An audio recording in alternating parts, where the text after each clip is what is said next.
CANDIDE. By Voltaire. 1. How Candide was brought up in a magnificent castle, and how he was expelled thence. In a castle of Westphalia, belonging to the Baron of Thunder ten Tronckh, lived a youth, whom nature had endowed with the most gentle manners. His countenance was a true picture of his soul. He combined a true judgment with simplicity of spirit, which was the reason, I apprehend, of his being called Candide.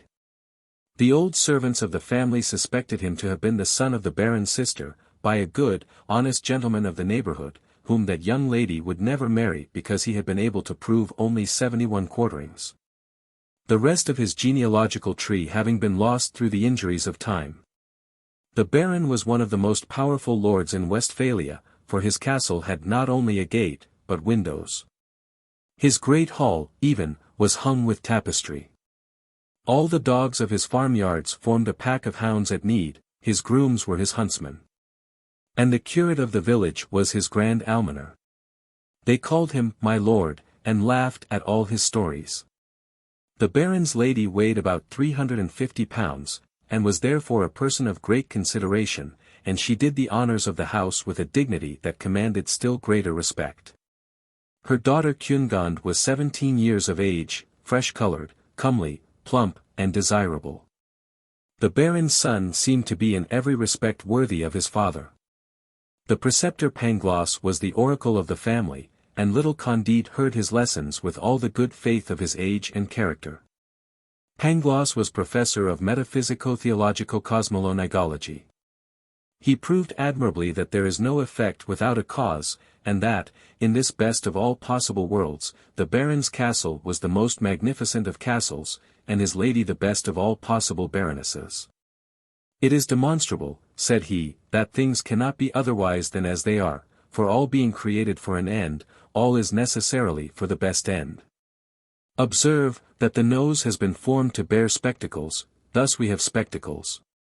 Legs are visibly designed for stockings, and we have stockings.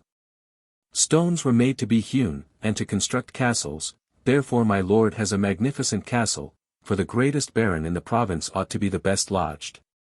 Pigs were made to be eaten, therefore we eat pork all the year round.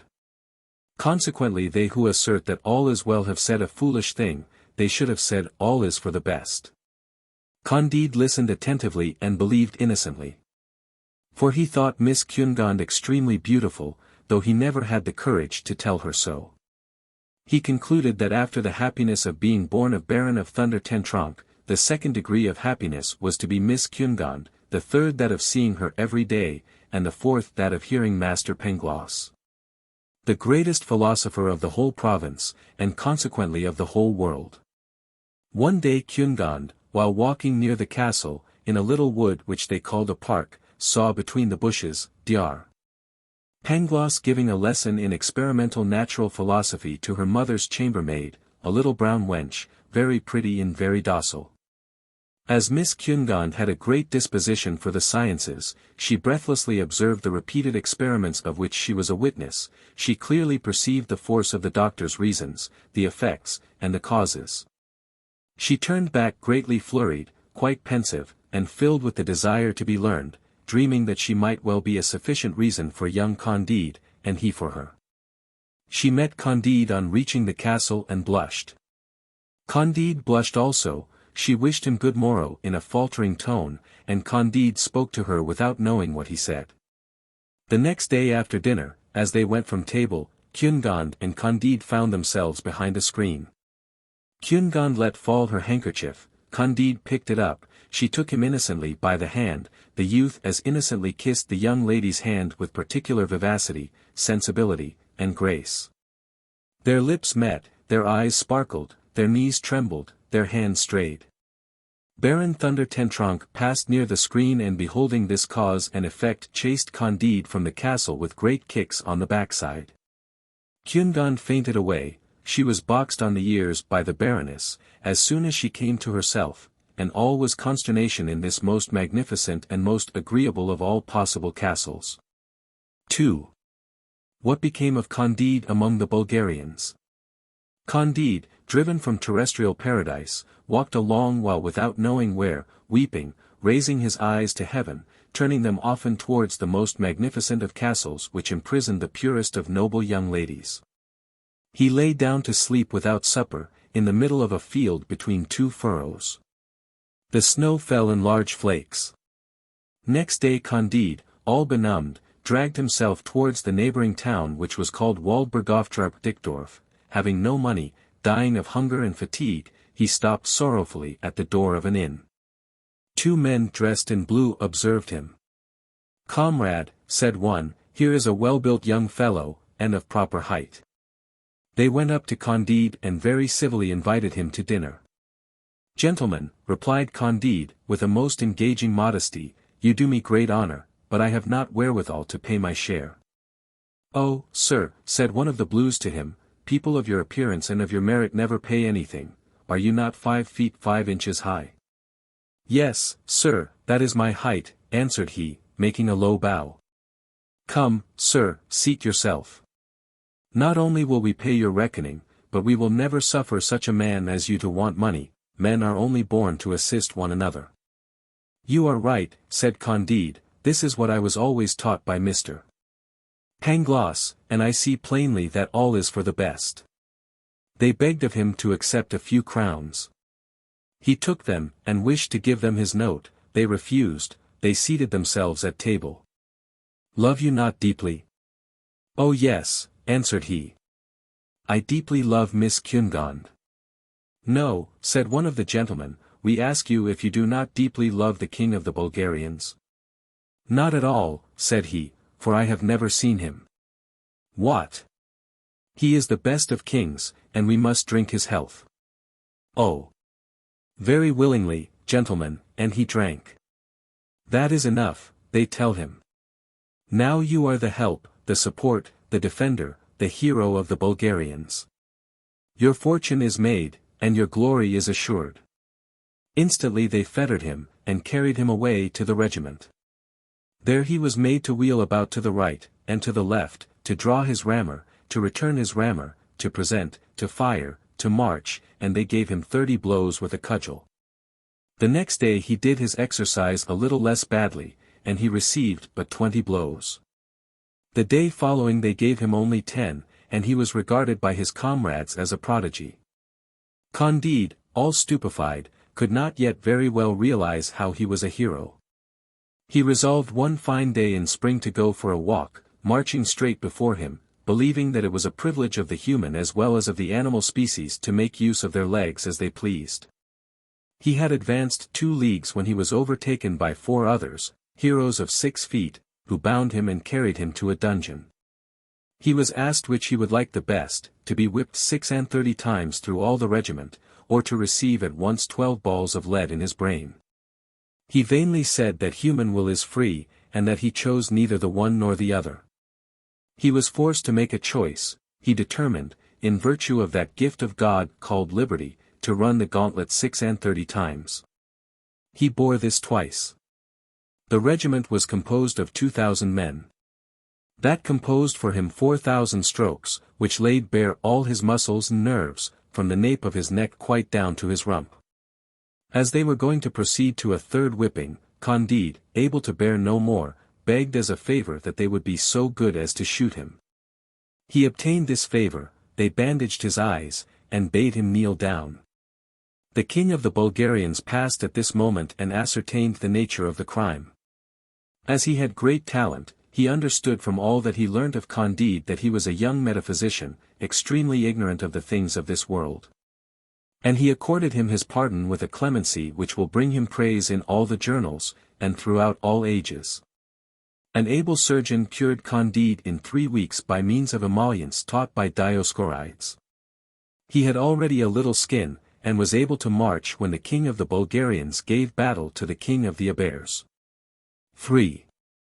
How Candide made his escape from the Bulgarians, and what afterwards became of him.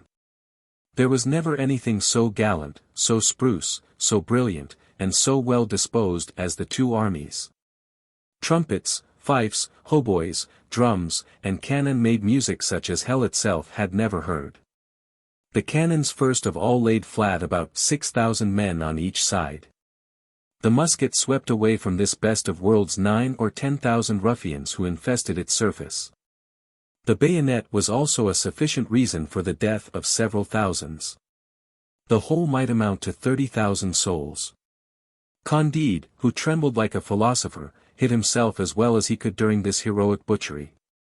At length, while the two kings were causing Te Deum to be sung each in his own camp, Candide resolved to go and reason elsewhere on effects and causes. He passed over heaps of dead and dying, and first reached a neighboring village. It was in cinders, it was an Iber village which the Bulgarians had burnt according to the laws of war. Here, old men covered with wounds, beheld their wives, hugging their children to their bloody breasts, massacred before their faces. There, their daughters, disemboweled and breathing their last after having satisfied the natural wants of Bulgarian heroes, while others, half burnt in the flames, begged to be dispatched. The earth was strewed with brains, arms, and legs. Candide fled quickly to another village. It belonged to the Bulgarians, and the Iberian heroes had treated it in the same way. Candide, walking always over palpitating limbs or across ruins, arrived at last beyond the seat of war, with a few provisions in his knapsack, and Miss Cunegond always in his heart. His provisions failed him when he arrived in Holland. But having heard that everybody was rich in that country, and that they were Christians, he did not doubt but he should meet with the same treatment from them as he had met with in the Baron's castle. Before Miss Cunegond's bright eyes were the cause of his expulsion thence. He asked alms of several grave-looking people, who all answered him, that if he continued to follow this trade they would confine him to the house of correction, where he should be taught to get a living. The next he addressed was a man who had been haranguing a large assembly for a whole hour on the subject of charity. But the orator, looking askew, said, "What are you doing here? Are you for the good cause?" "There can be no effect without a cause," modestly answered Candide. "The whole is necessarily concatenated and arranged for the best. It was necessary for me to have been banished from the presence of Miss Cunegond, to have afterwards run the gauntlet, and now it is necessary I should beg my bread until I learn to earn it. All this cannot be otherwise." "My friend," said the orator to him, "do you believe the Pope to be Antichrist?" "I have not heard it," answered Candide, "but whether he be, or whether he be not, I want bread." "Thou dost not deserve to eat," said the other. "Begone, rogue! Begone, wretch, do not come near me again." The orator's wife, putting her head out of the window, and spying a man that doubted whether the Pope was Antichrist, poured over him a full. Oh, heavens! To what excess does religious zeal carry the ladies! A man who had never been christened, a good Anabaptist, named James, beheld the cruel and ignominious treatment shown to one of his brethren, an unfeathered biped with a rational soul. He took him home, cleaned him, gave him bread and beer, presented him with 2 florins, and even wished to teach him the manufacture of Persian stuffs which they make in Holland. Candide, almost prostrating himself before him, cried, "Master Pangloss has well said that all is for the best in this world. For I am infinitely more touched by your extreme generosity than with the inhumanity of that gentleman in the black coat and his lady." The next day, as he took a walk, he met a beggar all covered with scabs, his eyes diseased, the end of his nose eaten away, his mouth distorted, his teeth black, choking in his throat, tormented with a violent cough, and spitting out a tooth at each effort. 4. How Candide found his old master Pangloss, and what happened to them. Candide, yet more moved with compassion than with horror, gave to this shocking beggar the 2 florins which he had received from the honest Anabaptist James. The spectre looked at him very earnestly, dropped a few tears, and fell upon his neck. Candide recoiled in disgust. "Alas," said one wretch to the other, "do you no longer know your dear Pangloss?" "What do I hear? You, my dear master. You in this terrible plight. What misfortune has happened to you? Why are you no longer in the most magnificent of castles? What has become of Miss Cunegond, the pearl of girls, and nature's masterpiece?" "I am so weak that I cannot stand," said Pangloss. Upon which Candide carried him to the Anabaptist stable, and gave him a crust of bread. as soon as Pangloss had refreshed himself a little. "Well," said Candide, "Cunegonde." "She is dead," replied the other. Candide fainted at this word. His friend recalled his senses with a little bad vinegar which he found by chance in the stable. Candide reopened his eyes. "Cunegonde is dead. Ah, best of worlds, where art thou? But of what illness did she die? Was it not for grief, upon seeing her father kick me out of his magnificent castle?" "No," said Pangloss, "she was ripped open by the Bulgarian soldiers, after having been violated by many. They broke the Baron's head for attempting to defend her. My lady, her mother, was cut in pieces. My poor pupil was served just in the same manner as his sister. And as for the castle, they have not left one stone upon another, not a barn, nor a sheep, nor a duck, nor a tree. But we have had our revenge, for the Ibers have done the very same thing to a neighboring barony, which belonged to a Bulgarian lord." At this discourse Candide fainted again. But coming to himself, and having said all that it became him to say, inquired into the cause and effect, as well as into the sufficient reason that had reduced Pangloss to so miserable a plight. "Alas," said the other, "it was love. Love, the comfort of the human species, the preserver of the universe, the soul of all sensible beings, love, tender love." "Alas," said Candide, "I know this love, that sovereign of hearts, that soul of our souls.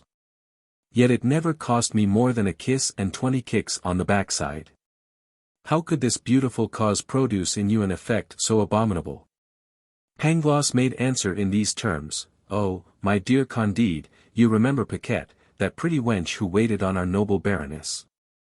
In her arms I tasted the delights of paradise, which produced in me those hell torments with which you see me devoured. She was infected with them, she is perhaps dead of them. This present Paquette received of a learned grey friar, who had traced it to its source. He had had it of an old countess, who had received it from a cavalry captain, who owed it to a marchioness, who took it from a page, who had received it from a Jesuit, who when a novice had it in a direct line from one of the companions of Christopher Columbus. For my part one shall give it to nobody, I am dying." "Oh, Pangloss," cried Candide, "what a strange genealogy! Is not the devil the original stock of it?" "Not at all," replied this great man, "it was a thing unavoidable, a necessary ingredient in the best of worlds. For if Columbus had not in an island of America caught this disease, which contaminates the source of life, frequently even hinders generation, and which is evidently opposed to the great end of nature, we should have neither chocolate nor cochineal. We are also to observe that upon our continent, this distemper is like religious controversy, confined to a particular spot. The Turks, the Indians, the Persians, the Chinese, the Siamese, the Japanese, know nothing of it. But there is a sufficient reason for believing that they will know it in their turn in a few centuries. In the meantime, it has made marvelous progress among us, especially in those great armies composed of honest well-disciplined hirelings, who decide the destiny of states. For we may safely affirm that when an army of 30,000 men fights another of an equal number, there are about 20,000 of them pxd on each side. "Well, this is wonderful," said Candide, "but you must get cured." "Alas! How can I?" said Pangloss, "I have not a farthing, my friend, and all over the globe there is no letting of blood or taking a glister, without paying, or somebody paying for you." These last words determined Candide. He went and flung himself at the feet of the charitable Anabaptist James, and gave him so touching a picture of the state to which his friend was reduced, that the good man did not scruple to take Dr. Pangloss into his house, and had him cured at his expense. In the cure Pangloss lost only an eye and an ear. He wrote well, and knew arithmetic perfectly. The Anabaptist James made him his bookkeeper. At the end of 2 months, being obliged to go to Lisbon about some mercantile affairs, he took the 2 philosophers with him in his ship. Pangloss explained to him how everything was so constituted that it could not be better. James was not of this opinion. "It is more likely," said he, "mankind have a little corrupted nature, for they were not born wolves, and they have become wolves, God has given them neither cannon of 24-pounders, nor bayonets. And yet they have made cannon and bayonets to destroy one another. Into this account I might throw not only bankrupts, but justice which seizes on the effects of bankrupts to cheat the creditors. All this was indispensable, replied the one-eyed doctor, for private misfortunes make the general good, so that the more private misfortunes there are the greater is the general good.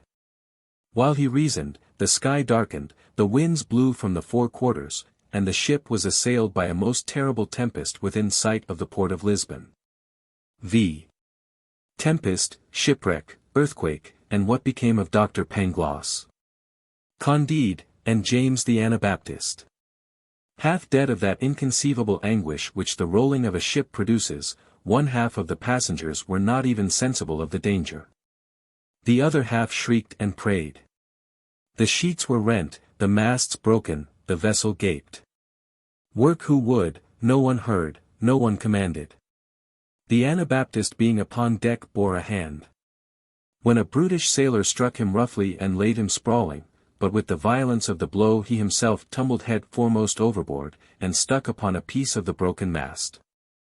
Honest James ran to his assistance, hauled him up, and from the effort he made was precipitated into the sea in sight of the sailor, who left him to perish, without deigning to look at him. Candide drew near and saw his benefactor, who rose above the water one moment and was then swallowed up for ever. He was just going to jump after him, but was prevented by the philosopher Pangloss, who demonstrated to him that the Bay of Lisbon had been made on purpose for the Anabaptist to be drowned.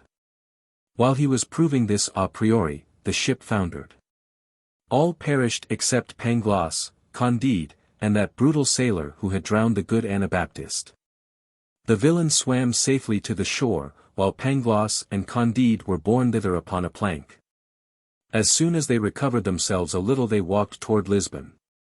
They had some money left, with which they hoped to save themselves from starving, after they had escaped drowning.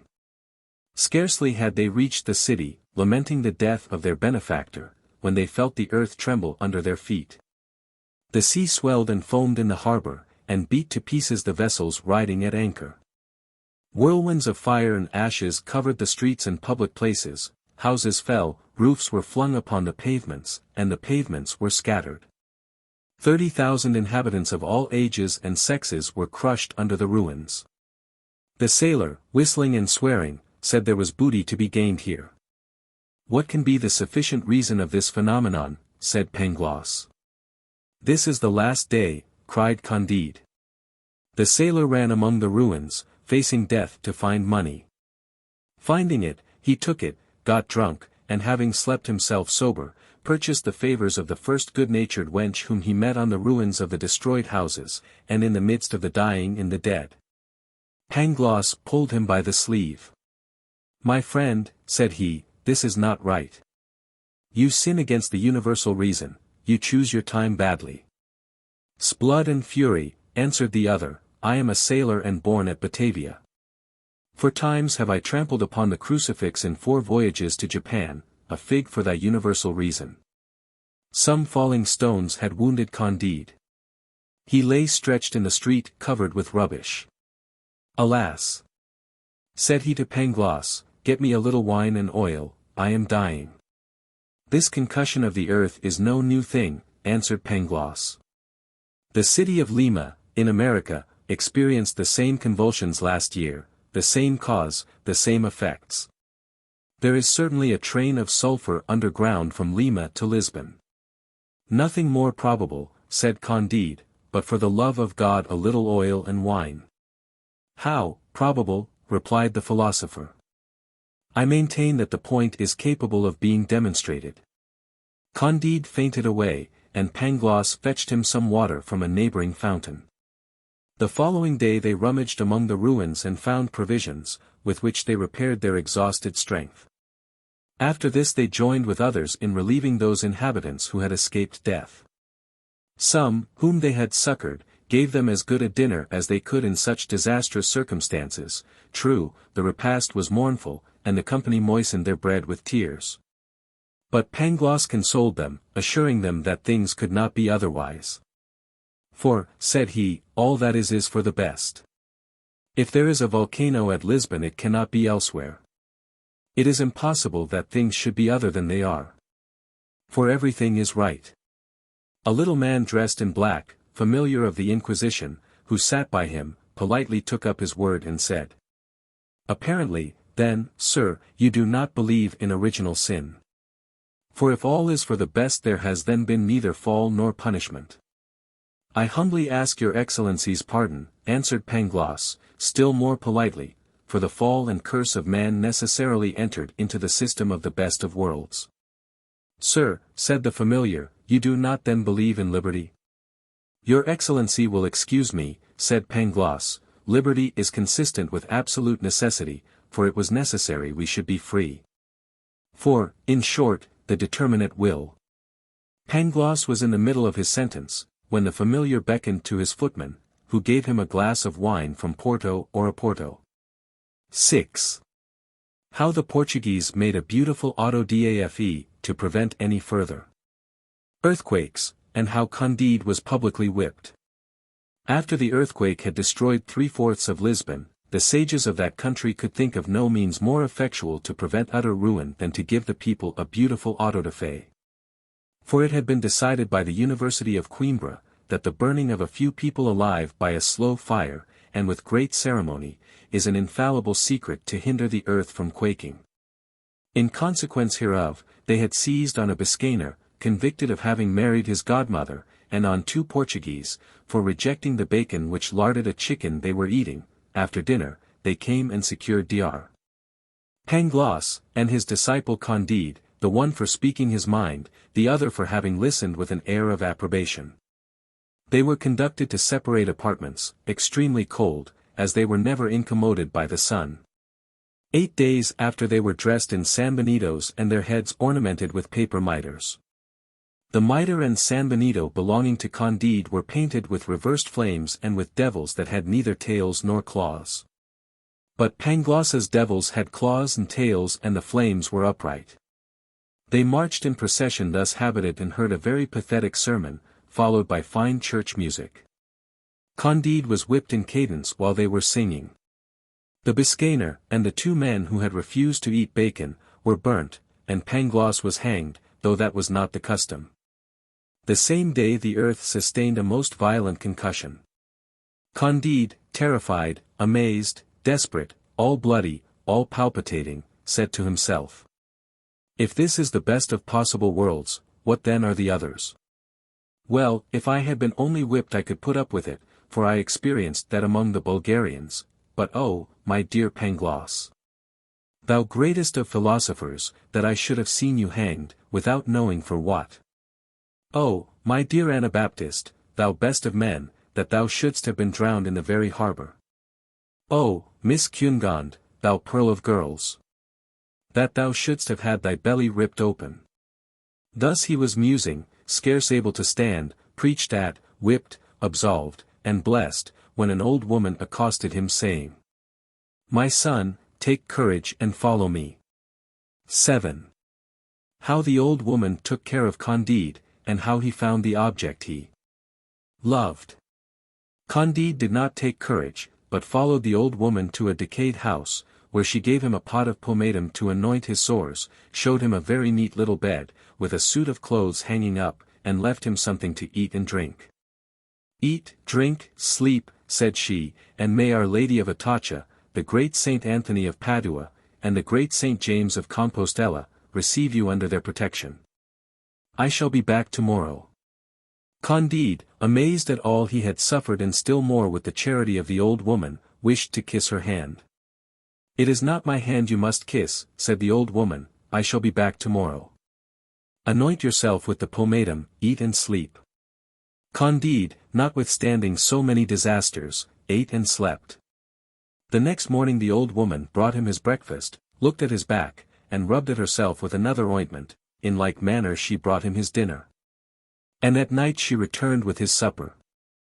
The day following she went through the very same ceremonies. "Who are you," said Candide, "who has inspired you with so much goodness? What return can I make you?" The good woman made no answer. She returned in the evening, but brought no supper. Come with me, she said, and say nothing. She took him by the arm, and walked with him about 1/4 of a mile into the country. They arrived at a lonely house, surrounded with gardens and canals. The old woman knocked at a little door, it opened, she led Candide up a private staircase into a small apartment richly furnished. She left him on a brocaded sofa, shut the door and went away. Candide thought himself in a dream, indeed, that he had been dreaming unluckily all his life, and that the present moment was the only agreeable part of it all. The old woman returned very soon, supporting with difficulty a trembling woman of a majestic figure, brilliant with jewels, and covered with a veil. "Take off that veil," said the old woman to Candide. The young man approaches, he raises the veil with a timid hand. Oh! What a moment! What surprise! He believes he beholds Miss Cunegonde. He really sees her. It is herself. His strength fails him, he cannot utter a word, but drops at her feet. Cunegonde falls upon the sofa. The old woman supplies a smelling bottle, they come to themselves and recover their speech. As they began with broken accents, with questions and answers interchangeably interrupted with sighs, with tears, and cries. The old woman desired they would make less noise and then she left them to themselves. "What, is it you?" said Candide, "you live? I find you again in Portugal. Then you have not been ravished? Then they did not rip open your belly as Dr. Pangloss informed me?" "Yes, they did," said the beautiful Cunegonde, "but those 2 accidents are not always mortal." "But were your father and mother killed?" "It is but too true," answered Cunegonde, in tears.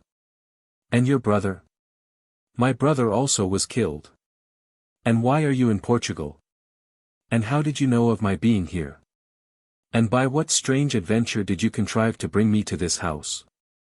"I will tell you all that," replied the lady, "but first of all let me know your history, since the innocent kiss you gave me in the kicks which you received." Candide respectfully obeyed her, and though he was still in a surprise, though his voice was feeble and trembling, though his back still pained him, yet he gave her a most ingenuous account of everything that had befallen him since the moment of their separation. Cunegonde lifted up her eyes to heaven, shed tears upon hearing of the death of the good Anabaptist and of Pangloss, after which she spoke as follows to Candide, who did not lose a word and devoured her with his eyes. 8. The History of Cunegonde. I was in bed and fast asleep when it pleased God to send the Bulgarians to our delightful castle of Thunder ten Tronckh. They slew my father and brother, and cut my mother in pieces. A tall Bulgarian, 6 feet high, perceiving that I had fainted away at this sight, began to ravish me. This made me recover. I regained my senses, I cried, I struggled, I bit, I scratched, I wanted to tear out the tall Bulgarian's eyes, not knowing that what happened at my father's house was the usual practice of war. The brute gave me a cut in the left side with his hanger, and the mark is still upon me. "Ah! I hope I shall see it," said honest Candide. "You shall," said Cunegonde, "but let us continue." "Do so," replied Candide. Thus she resumed the thread of her story. A Bulgarian captain came in, saw me all bleeding, and the soldier not in the least disconcerted. The captain flew into a passion at the disrespectful behavior of the brute, and slew him on my body. He ordered my wounds to be dressed, and took me to his quarters as a prisoner of war. I washed the few shirts that he had, I did his cooking, he thought me very pretty, he avowed it. On the other hand, I must own he had a good shape, and a soft and white skin, but he had little or no mind or philosophy, and you might see plainly that he had never been instructed by Dr. Pangloss. In 3 months' time, having lost all his money, and being grown tired of my company, he sold me to a Jew, named Don Issachar, who traded to Holland and Portugal, and had a strong passion for women. This Jew was much attached to my person, but could not triumph over it. I resisted him better than the Bulgarian soldier. A modest woman may be ravished once, but her virtue is strengthened by it. In order to render me more tractable, he brought me to this country house. Hitherto I had imagined that nothing could equal the beauty of Thunder ten Tronckh Castle, but I found I was mistaken. The Grand Inquisitor, seeing me one day at Mass, stared long at me, and sent to tell me that he wished to speak on private matters. I was conducted to his palace, where I acquainted him with the history of my family, and he represented to me how much it was beneath my rank to belong to an Israelite. A proposal was then made to Don Issachar that he should resign me to my lord. Don Issachar, being the court banker, and a man of credit, would hear nothing of it. The inquisitor threatened him with an auto da fe. At last my Jew, intimidated, concluded a bargain, by which the house and myself should belong to both in common. The Jew should have for himself Monday, Wednesday, and Saturday, and the inquisitor should have the rest of the week. It is now 6 months since this agreement was made. Quarrels have not been wanting, for they could not decide whether the night from Saturday to Sunday belonged to the old law or to the new. For my part, I have so far held out against both, and I verily believe that this is the reason why I am still beloved. At length, to avert the scourge of earthquakes, and to intimidate Don Issachar, my Lord Inquisitor was pleased to celebrate an auto da fe. He did me the honor to invite me to the ceremony. I had a very good seat, and the ladies were served with refreshments between Mass and the execution. I was in truth seized with horror at the burning of those 2 Jews, and of the honest Biscayner who had married his godmother. But what was my surprise, my fright, my trouble, when I saw in a Sanbenito and mitre a figure which resembled that of Pangloss. I rubbed my eyes, I looked at him attentively, I saw him hung, I fainted. Scarcely had I recovered my senses than I saw you stripped, stark naked, and this was the height of my horror, consternation, grief, and despair. I tell you, truthfully, that your skin is yet whiter and of a more perfect color than that of my Bulgarian captain. This spectacle redoubled all the feelings which overwhelmed and devoured me. I screamed out, and would have said, "Stop, barbarians," but my voice failed me, and my cries would have been useless after you had been severely whipped. "How is it possible," said I, "that the beloved Candide and the wise Pangloss should both be at Lisbon, the one to receive 100 lashes, and the other to be hanged by the Grand Inquisitor, of whom I am the well-beloved? Pangloss most cruelly deceived me when he said that everything in the world is for the best." Agitated, lost, sometimes beside myself, and sometimes ready to die of weakness, my mind was filled with the massacre of my father, mother, and brother, with the insolence of the ugly Bulgarian soldier, with the stab that he gave me. With my servitude under the Bulgarian captain, with my hideous Don Issachar, with my abominable inquisitor, with the execution of Dr. Pangloss, with the grand miserere to which they whipped you. And especially with the kiss I gave you behind the screen the day that I had last seen you. I praised God for bringing you back to me after so many trials, and I charged my old woman to take care of you, and to conduct you hither as soon as possible. She has executed her commission perfectly well. I have tasted the inexpressible pleasure of seeing you again, of hearing you, of speaking with you. But you must be hungry, for myself, I am famished, let us have supper. They both sat down to table, and, when supper was over, they placed themselves once more on the sofa, where they were when Senior Don Issachar arrived. It was the Jewish Sabbath, and Issachar had come to enjoy his rights, and to explain his tender love. 9. What became of Cundegund, Candide, the Grand Inquisitor, and the Jew? This Issachar was the most choleric Hebrew that had ever been seen in Israel since the captivity in Babylon. "What," said he, "thou bitch of a Galilean, was not the Inquisitor enough for thee? Must this rascal also share with me?" In saying this he drew a long poniard which he always carried about him. And not imagining that his adversary had any arms he threw himself upon Candide, but our honest Westphalian had received a handsome sword from the old woman along with the suit of clothes. He drew his rapier, despite his gentleness, and laid the Israelite stone dead upon the cushions at Cundegund's feet. "Holy Virgin," cried she, "what will become of us? A man killed in my apartment. If the officers of justice come, we are lost." "Had not Pangloss been hanged," said Candide, "he would give us good counsel in this emergency, for he was a profound philosopher. Failing him, let us consult the old woman." She was very prudent and commenced to give her opinion when suddenly another little door opened. It was an hour after midnight, it was the beginning of Sunday. This day belonged to my lord the Inquisitor. He entered, and saw the whipped Candide, sword in hand, a dead man upon the floor, Cunegonde aghast, and the old woman giving counsel. At this moment, the following is what passed in the soul of Candide, and how he reasoned. If this holy man call in assistance, he will surely have me burnt, and Cunegonde will perhaps be served in the same manner. He was the cause of my being cruelly whipped, he is my rival, and, as I have now begun to kill, I will kill away, for there is no time to hesitate. This reasoning was clear and instantaneous. So that without giving time to the Inquisitor to recover from his surprise, he pierced him through and through, and cast him beside the Jew. Yet again, said Cunegonde, now there is no mercy for us, we are excommunicated, our last hour has come. How could you do it?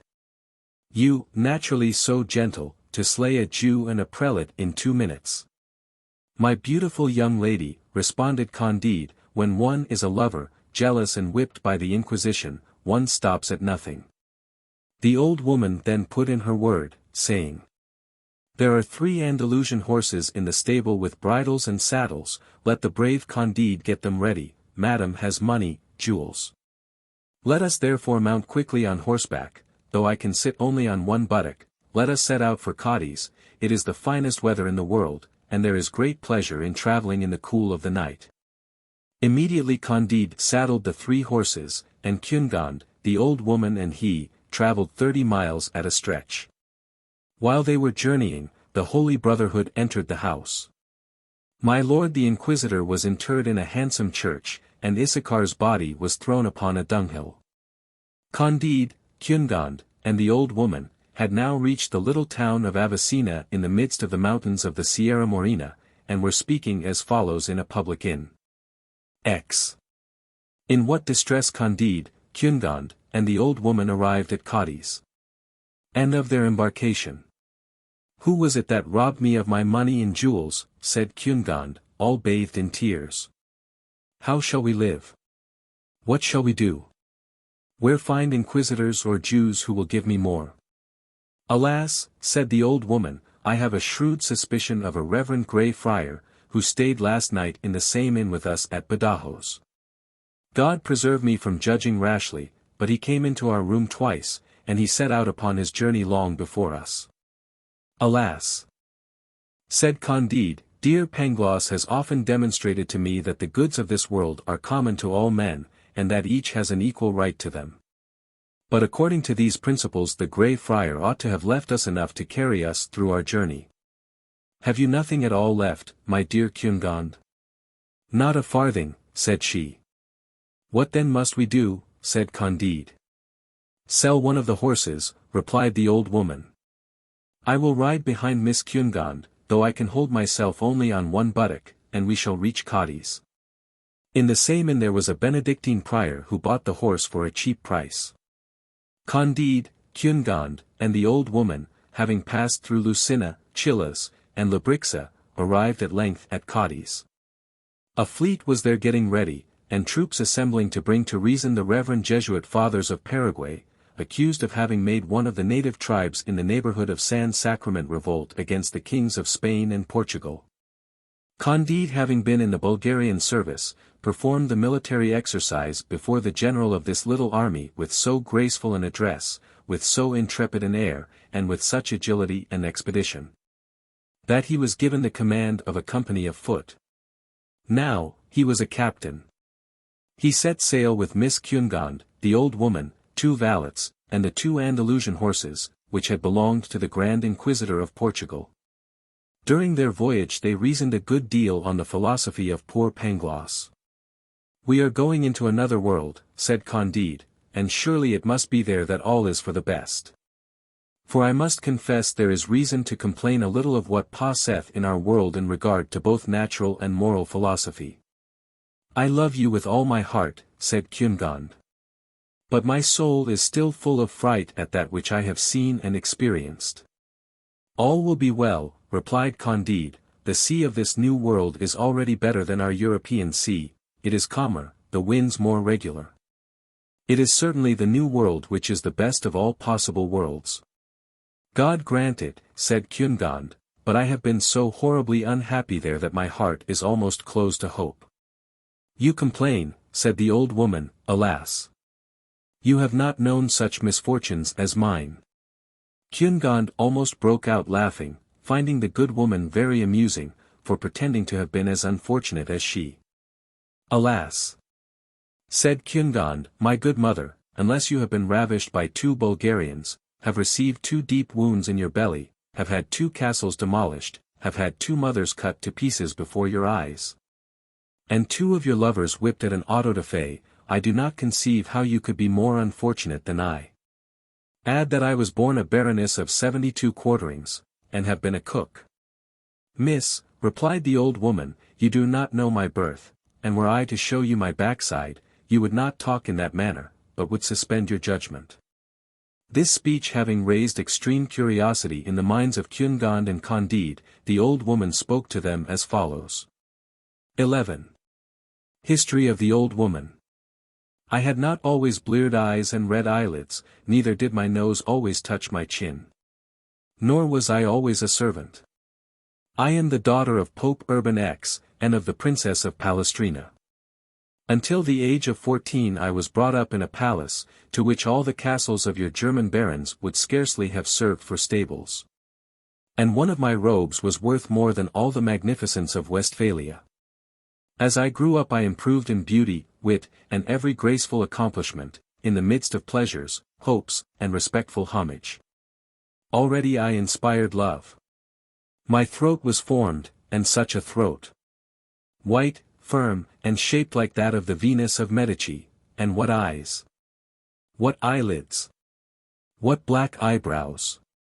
Such flames darted from my dark pupils that they eclipsed the scintillation of the stars, as I was told by the poets in our part of the world. My waiting women, when dressing and undressing me, used to fall into an ecstasy, whether they viewed me before or behind, how glad would the gentlemen have been to perform that office for them. I was affianced to the most excellent prince of Massa Carrera. Such a prince! As handsome as myself, sweet-tempered, agreeable, brilliantly witty, and sparkling with love. I loved him as one loves for the first time, with idolatry, with transport. The nuptials were prepared. There was surprising pomp and magnificence, there were fêtes, carousals, continual opera bouffe, and all Italy composed sonnets in my praise, though not one of them was passable. I was just upon the point of reaching the summit of bliss, when an old marchioness who had been mistress to the prince, my husband, invited him to drink chocolate with her. He died in less than 2 hours of most terrible convulsions. But this is only a bagatelle. My mother, in despair, and scarcely less afflicted than myself, determined to absent herself for some time from so fatal a place. She had a very fine estate in the neighborhood of Gaeta. We embarked on board a galley of the country which was gilded like the great altar of St. Peter's at Rome. A Sallee corsair swooped down and boarded us. Our men defended themselves like the Pope's soldiers. They flung themselves upon their knees, and threw down their arms, begging of the corsair an absolution in articulo mortis. Instantly they were stripped as bare as monkeys. My mother, our maids of honor, and myself were all served in the same manner. It is amazing with what expedition those gentry undress people. But what surprised me most was, that they thrust their fingers into the part of our bodies which the generality of women suffer no other instrument but pipes to enter. It appeared to me a very strange kind of ceremony. But thus one judges of things when one has not seen the world. I afterwards learnt that it was to try whether we had concealed any diamonds. This is the practice established from time immemorial, among civilized nations that scour the seas. I was informed that the very religious knights of Malta never fail to make this search when they take any Turkish prisoners of either sex. It is a law of nations from which they never deviate. I need not tell you how great a hardship it was for a young princess and her mother to be made slaves and carried to Morocco. You may easily imagine all we had to suffer on board the pirate vessel. My mother was still very handsome. Our maids of honor, and even our waiting women, had more charms than are to be found in all Africa. As for myself, I was ravishing, was exquisite, grace itself, and I was a virgin. I did not remain so long. This flower, which had been reserved for the handsome Prince of Massa Carrera, was plucked by the corsair captain. He was an abominable Negro, and yet believed that he did me a great deal of honor. Certainly the Princess of Palestrina and myself must have been very strong to go through all that we experienced until our arrival at Morocco. But let us pass on, these are such common things as not to be worth mentioning. Morocco swam in blood when we arrived. 50 sons of the Emperor Muley Ismail had each their adherents. This produced 50 civil wars, of blacks against blacks, and blacks against Tawnis, and Tawnis against Tawnis, and mulattoes against mulattoes. In short, it was a continual carnage throughout the empire. No sooner were we landed, than the blacks of a contrary faction to that of my captain attempted to rob him of his booty. Next to jewels and gold, we were the most valuable things he had. I was witness to such a battle as you have never seen in your European climates. The northern nations have not that heat in their blood, nor that raging lust for women, so common in Africa. It seems that you Europeans have only milk in your veins. But it is vitriol, it is fire which runs in those of the inhabitants of Mount Atlas and the neighboring countries. They fought with the fury of the lions, tigers, and serpents of the country, to see who should have us. A Moor seized my mother by the right arm, while my captain's lieutenant held her by the left. A Moorish soldier had hold of her by one leg, and one of our corsairs held her by the other. Thus almost all our women were drawn in quarters by 4 men. My captain concealed me behind him, and with his drawn scimitar cut and slashed every one that opposed his fury. At length I saw all our Italian women, and my mother herself, torn, mangled, massacred, by the monsters who disputed over them. The slaves, my companions, those who had taken them, soldiers, sailors, blacks, whites, mulattoes, and at last my captain, all were killed, and I remained dying on a heap of dead. Such scenes as this were transacted through an extent of 300 leagues, and yet they never missed the 5 prayers a day ordained by Mahomet. With difficulty I disengaged myself from such a heap of slaughtered bodies, and crawled to a large orange tree on the bank of a neighboring rivulet, where I fell, oppressed with fright, fatigue, horror, despair, and hunger. Immediately after, my senses, overpowered, gave themselves up to sleep, which was yet more swooning than repose. I was in this state of weakness and insensibility, between life and death, when I felt myself pressed by something that moved upon my body. I opened my eyes, and saw a white man, of good countenance, who sighed, and who said between his teeth, O che Siagura di essere senza coglioni. 12. The adventures of the old woman continued. Astonished and delighted to hear my native language, and no less surprised at what this man said, I made answer that there were much greater misfortunes than that of which he complained. I told him in a few words of the horrors which I had endured, and fainted a second time. He carried me to a neighboring house, put me to bed, gave me food, waited upon me, consoled me, flattered me. He told me that he had never seen anyone so beautiful as I, and that he never so much regretted the loss of what it was impossible to recover. I was born at Naples, said he, there they geld 2,000 or 3,000 children every year. Some die of the operation, others acquire a voice more beautiful than that of women, and others are raised to offices of state. This operation was performed on me with great success, and I was chapel musician to Madame, the Princess of Palestrina. To my mother, cried I. Your mother, cried he, weeping. What? Can you be that young princess whom I brought up until the age of 6 years, and who promised so early to be as beautiful as you? It is I, indeed. But my mother lies 400 yards hence, torn in quarters, under a heap of dead bodies. I told him all my adventures, and he made me acquainted with his. Telling me that he had been sent to the Emperor of Morocco by a Christian power, to conclude a treaty with that prince. In consequence of which he was to be furnished with military stores and ships to help to demolish the commerce of other Christian governments.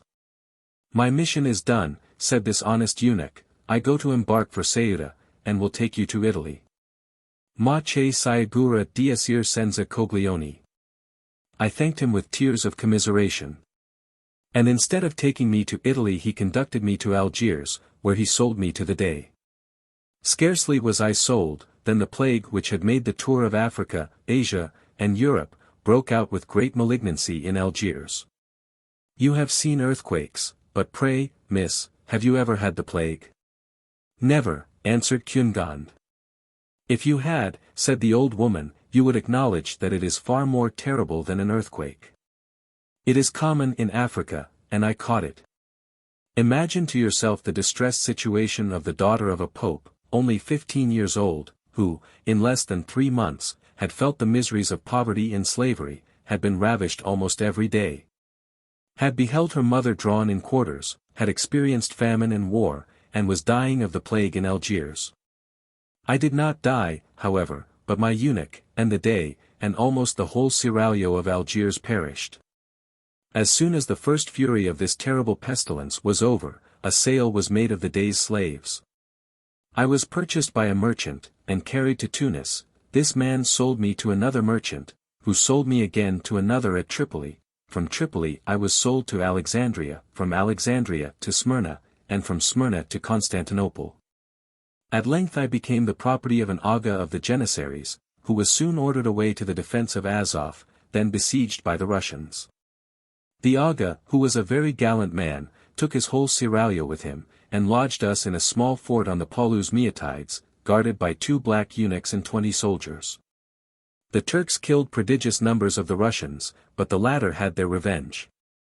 Azov was destroyed by fire, the inhabitants put to the sword, neither sex nor age was spared. Until there remained only our little fort, and the enemy wanted to starve us out.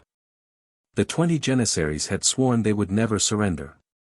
The extremities of famine to which they were reduced, obliged them to eat our 2 eunuchs, for fear of violating their oath. And at the end of a few days they resolved also to devour the women. We had a very pious and humane imam, who preached an excellent sermon, exhorting them not to kill us all at once. Only cut off a buttock of each of those ladies, said he, and you'll fare extremely well. If you must go to it again, there will be the same entertainment a few days hence. Heaven will accept of so charitable an action, and send you relief. He had great eloquence, he persuaded them. We underwent this terrible operation. The Imam applied the same balsam to us, as he does to children after circumcision, and we all nearly died. Scarcely had the Janissaries finished the repast with which we had furnished them, than the Russians came in flat-bottomed boats. Not a Janissary escaped. The Russians paid no attention to the condition we were in. There are French surgeons in all parts of the world. One of them who was very clever took us under his care. He cured us.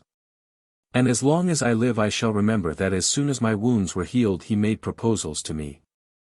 He bid us all be of good cheer, telling us that the like had happened in many sieges, and that it was according to the laws of war.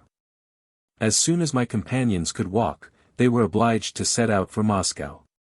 I fell to the share of a boyard who made me his gardener, and gave me 20 lashes a day. But this nobleman having in 2 years' time been broke upon the wheel along with 30 more boyards for some broils at court, I profited by that event, I fled. I traversed all Russia. I was a long time an innholder's servant at Riga, the same at Rostock, at Wismar, at Leipzig, at Kassel, at Utrecht, at Leiden, at The Hague, at Rotterdam. I waxed old in misery and disgrace, having only 1/2 of my posteriors, and always remembering I was a pope's daughter. 100 times I was upon the point of killing myself, but still I loved life. This ridiculous foible is perhaps one of our most fatal characteristics, for is there anything more absurd than to wish to carry continually a burden which one can always throw down? To detest existence and yet to cling to one's existence. In brief, to caress the serpent which devours us, till he has eaten our very heart. In the different countries which it has been my lot to traverse, and the numerous inns where I have been servant, I have taken notice of a vast number of people who held their own existence in abhorrence. And yet I never knew of more than 8 who voluntarily put an end to their misery. 3 Negroes, 4 Englishmen, and a German professor named Robeck. I ended by being servant to the Jew, Don Issachar, who placed me near your presence, my fair lady. I am determined to share your fate, and have been much more affected with your misfortunes than with my own. I would never even have spoken to you of my misfortunes, had you not piqued me a little, and if it were not customary to tell stories on board a ship in order to pass away the time. In short, Miss Cunegonde, I have had experience, I know the world. Therefore I advise you to divert yourself, and prevail upon each passenger to tell his story. And if there be one of them all, that has not cursed his life many a time, that has not frequently looked upon himself as the unhappiest of mortals, I give you leave to throw me head foremost into the sea. 13. How Candide was forced away from his fair Cunegonde and the old woman. The beautiful Cunegonde, having heard the old woman's history, paid her all the civilities due to a person of her rank and merit. She likewise accepted her proposal, and engaged all the passengers, one after the other, to relate their adventures, and then both she and Candide allowed that the old woman was in the right.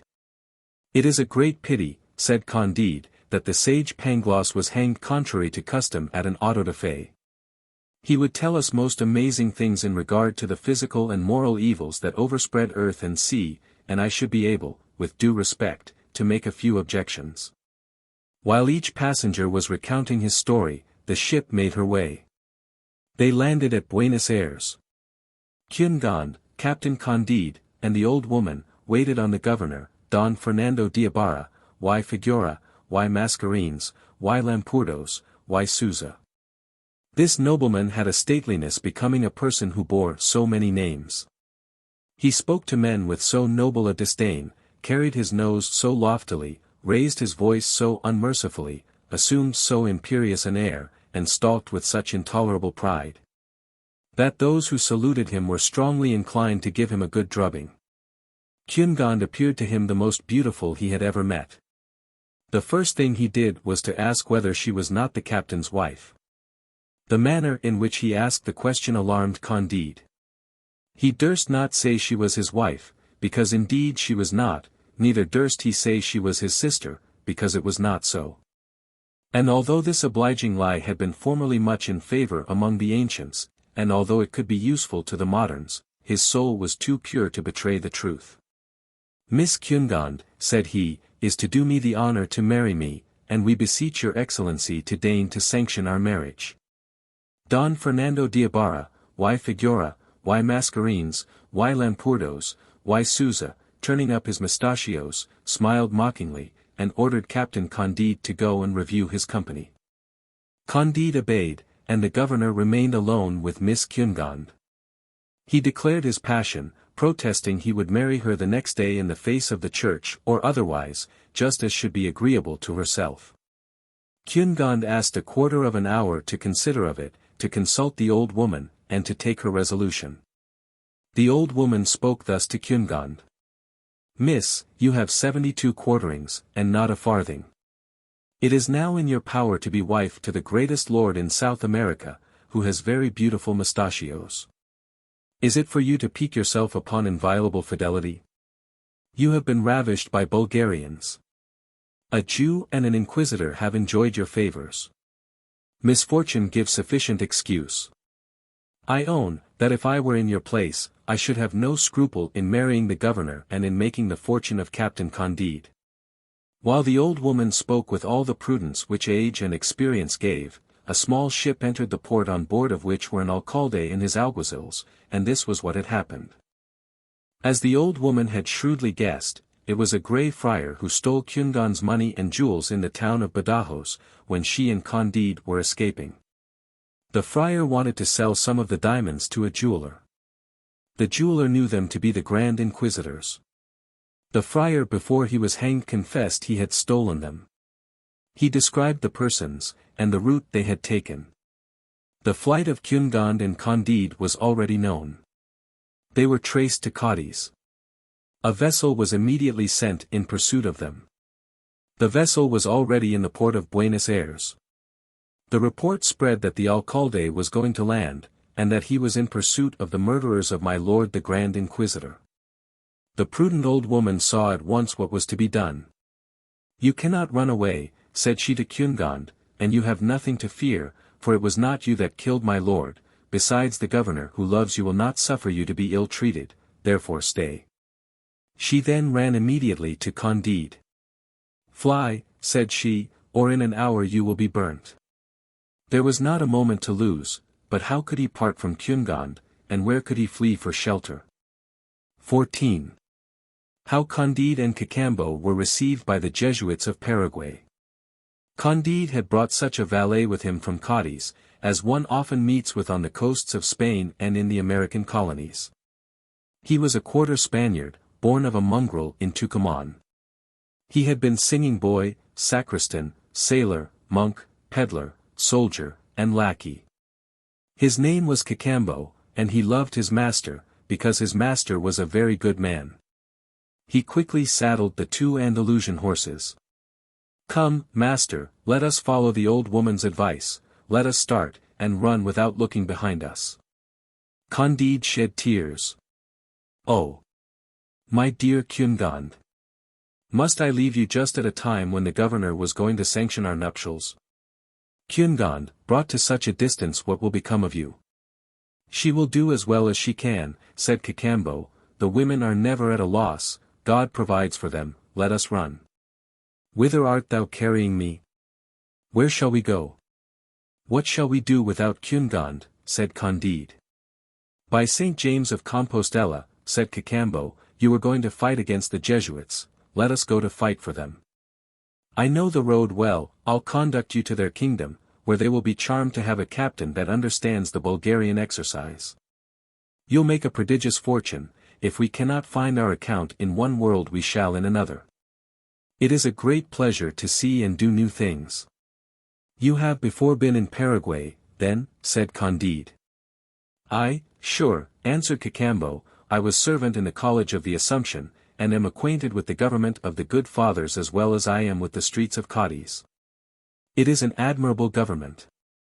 The kingdom is upwards of 300 leagues in diameter, and divided into 30 provinces, there the fathers possess all, and the people nothing, it is a masterpiece of reason and justice.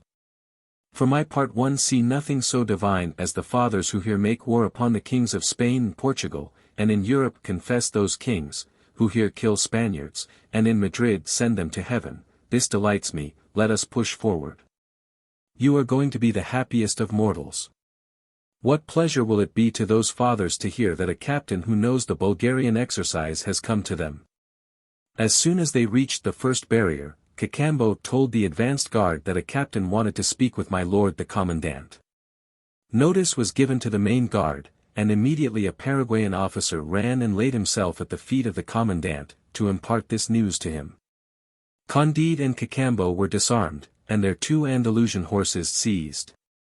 The strangers were introduced between 2 files of musketeers, the commandant was at the further end, with the 3-cornered cap on his head, his gown tucked up, a sword by his side, and a spontoon in his hand. He beckoned, and straightway the newcomers were encompassed by 24 soldiers.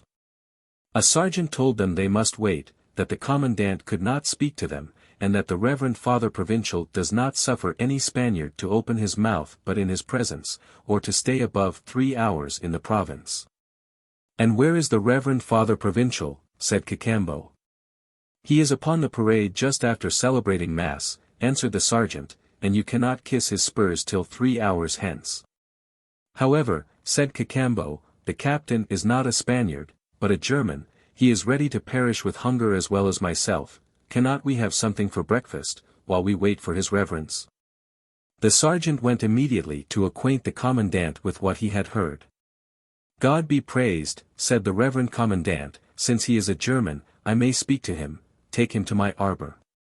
Candide was at once conducted to a beautiful summer house, ornamented with a very pretty colonnade of green and gold marble, and with trellises, enclosing paroquets, hummingbirds, flybirds, guinea hens, and all other rare birds. An excellent breakfast was provided in vessels of gold, and while the Paraguayans were eating maize out of wooden dishes, in the open fields and exposed to the heat of the sun, the Reverend Father Commandant retired to his arbor. He was a very handsome young man, with a full face, white skin but high in color, he had an arched eyebrow, a lively eye, red ears, vermilion lips, a bold air, but such a boldness as neither belonged to a Spaniard nor a Jesuit. They returned their arms to Candide and Cacambo, and also the 2 Andalusian horses, to whom Cacambo gave some oats to eat just by the arbor, having an eye upon them all the while for fear of a surprise. Candide first kissed the hem of the commandant's robe, then they sat down to table. "You are, then, a German?" said the Jesuit to him in that language. "Yes, Reverend Father," answered Candide. As they pronounced these words they looked at each other with great amazement, and with such an emotion as they could not conceal. "And from what part of Germany do you come?" said the Jesuit. "I am from the dirty province of Westphalia," answered Candide. "I was born in the castle of Thunder ten Tronckh." "Oh! Heavens! Is it possible?" cried the commandant. "What a miracle!" cried Candide. "Is it really you?" said the commandant. "It is not possible," said Candide. They drew back, they embraced, they shed rivulets of tears. "What, is it you, Reverend Father? You, the brother of the fair Cunegond? You, that was slain by the Bulgarians? You, the Baron's son? You, a Jesuit in Paraguay? I must confess this is a strange world that we live in. Oh, Pangloss!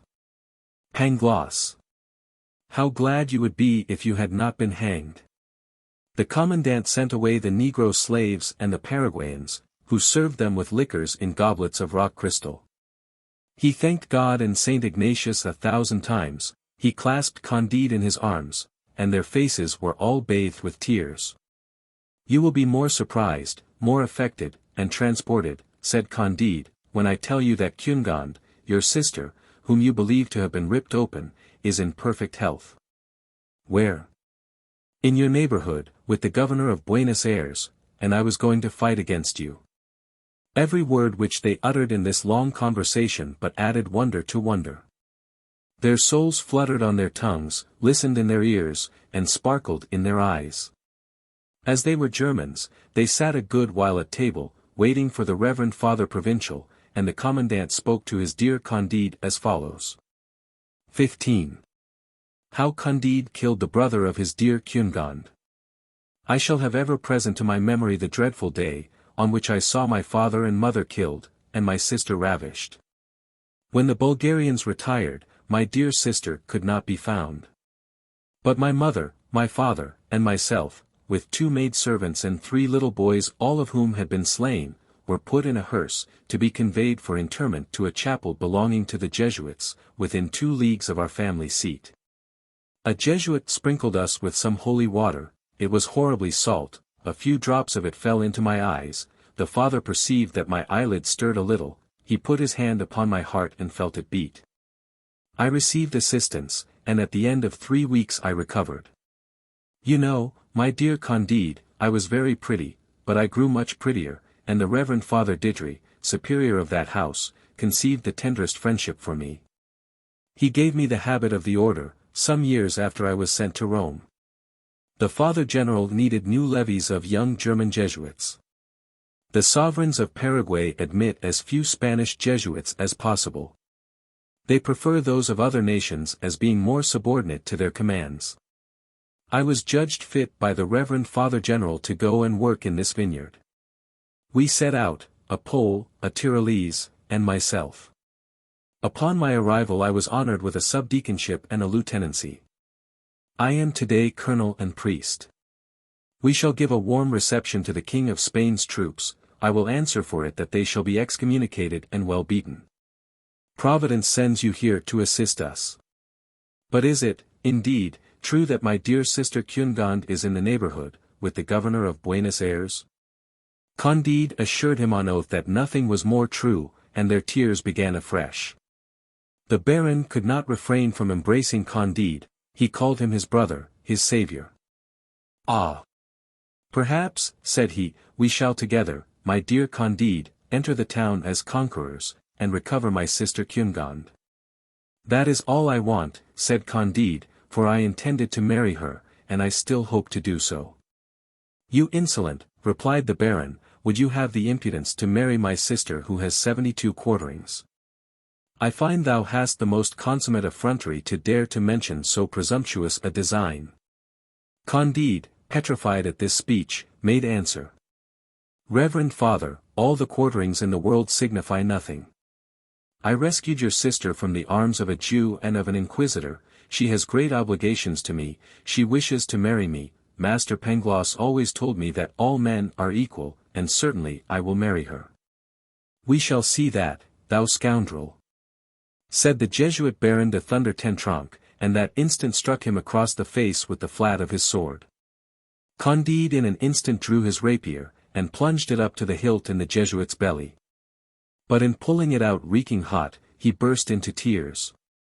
Good God, said he, I have killed my old master, my friend, my brother-in-law. I am the best-natured creature in the world, and yet I have already killed 3 men, and of these 3 2 were priests. Cacambo, who stood sentry by the door of the arbor, ran to him. We have nothing more for it than to sell our lives as dearly as we can, said his master to him, without doubt someone will soon enter the arbor, and we must die sword in hand. Cacambo, who had been in a great many scrapes in his lifetime, did not lose his head, he took the Baron's Jesuit habit, put it on Candide, gave him the square cap, and made him mount on horseback. All this was done in the twinkling of an eye.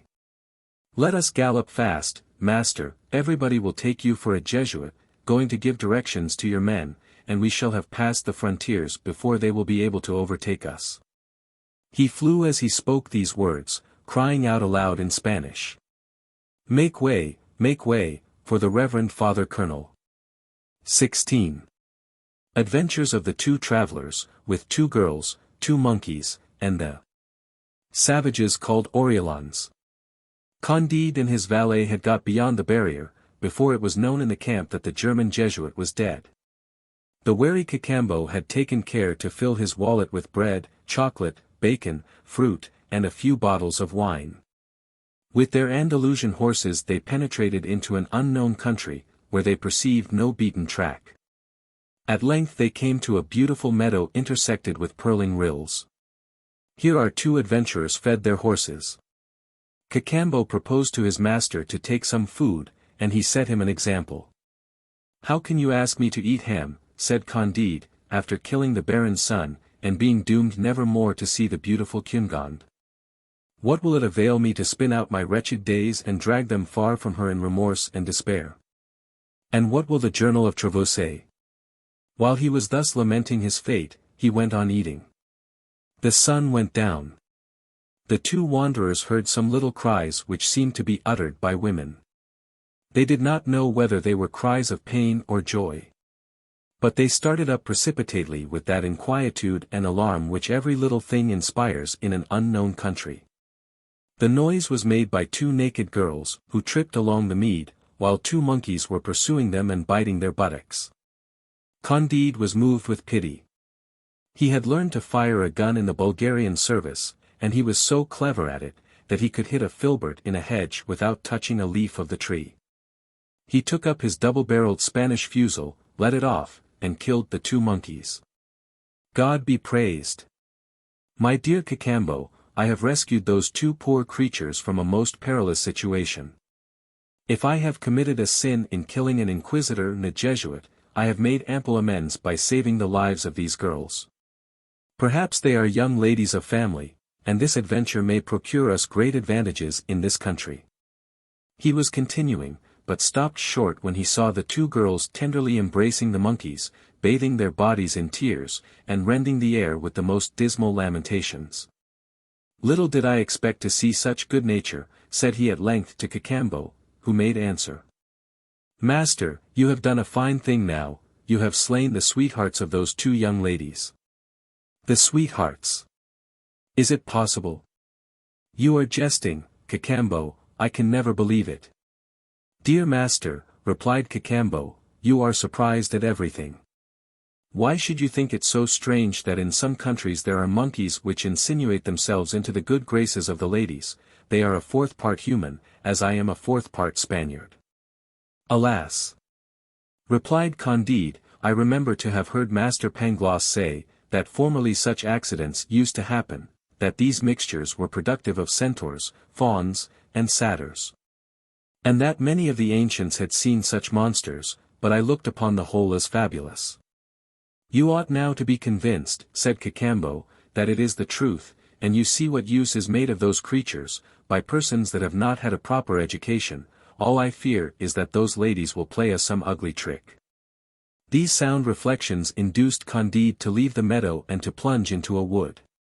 He supped there with Cacambo, and after cursing the Portuguese inquisitor, the governor of Buenos Aires, and the baron, they fell asleep on moss. On awaking they felt that they could not move, for during the night the Orellans, who inhabited that country, and to whom the ladies had denounced them, had bound them with cords made of the bark of trees.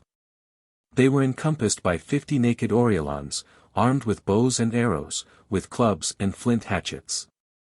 Some were making a large cauldron boil, others were preparing spits, and all cried, "A Jesuit! A Jesuit! We shall be revenged, we shall have excellent cheer, let us eat the Jesuit, let us eat him up." "I told you, my dear master," cried Cacambo sadly, "that those two girls would play us some ugly trick."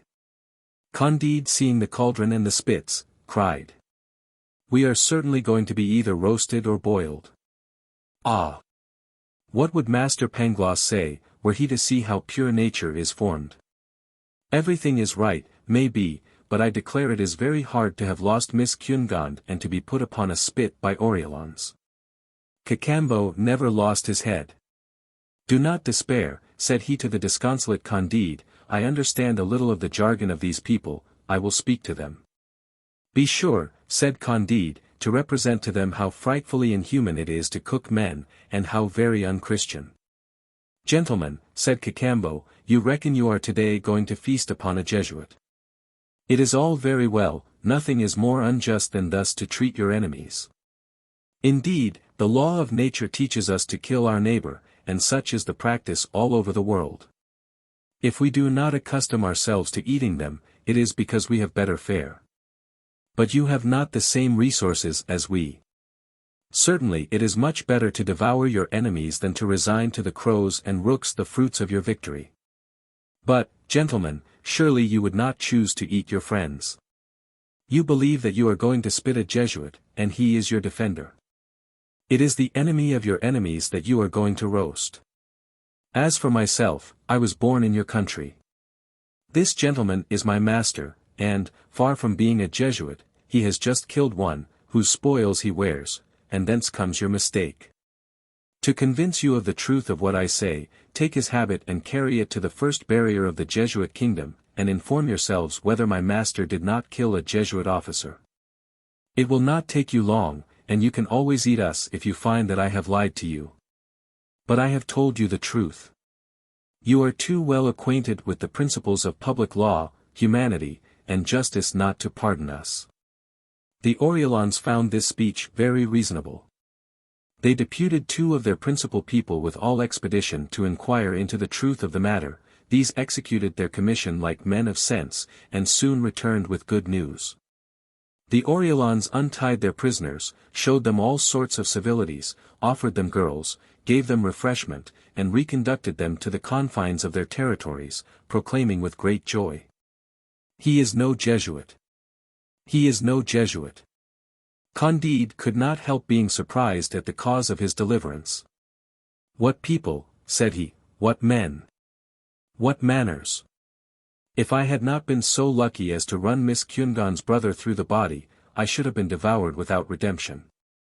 But, after all, pure nature is good, since these people, instead of feasting upon my flesh, have shown me 1,000 civilities, when then I was not a Jesuit." 17. Arrival of Candide and his valet at El Dorado, and what they saw there. "You see," said Cacambo to Candide, as soon as they had reached the frontiers of the Orellans, "that this hemisphere is not better than the others. Take my word for it, let us go back to Europe by the shortest way." "How go back?" said Candide, "and where shall we go?" "To my own country. The Bulgarians and the Ibers are slaying all, to Portugal. There I shall be burnt, and if we abide here we are every moment in danger of being spitted." But how can I resolve to quit a part of the world where my dear Cunegond resides? Let us turn towards Cayenne, said Cacambo, there we shall find Frenchmen, who wander all over the world, they may assist us, God will perhaps have pity on us. It was not easy to get to Cayenne, they knew vaguely in which direction to go, but rivers, precipices, robbers, savages, obstructed them all the way. Their horses died of fatigue. Their provisions were consumed. They fed a whole month upon wild fruits, and found themselves at last near a little river bordered with cocoa trees, which sustained their lives and their hopes. Cacambo, who was as good a counselor as the old woman, said to Candide, "We are able to hold out no longer. We have walked enough. I see an empty canoe near the riverside. Let us fill it with coconuts, throw ourselves into it, and go with the current. A river always leads to some inhabited spot. If we do not find pleasant things we shall at least find new things." "With all my heart," said Candide, "let us recommend ourselves to Providence." They rowed a few leagues, between banks, in some places flowery, in others barren, in some parts smooth, in others rugged. The stream ever widened, and at length lost itself under an arch of frightful rocks which reached to the sky. The two travelers had the courage to commit themselves to the current. The river, suddenly contracting at this place, whirled them along with a dreadful noise and rapidity.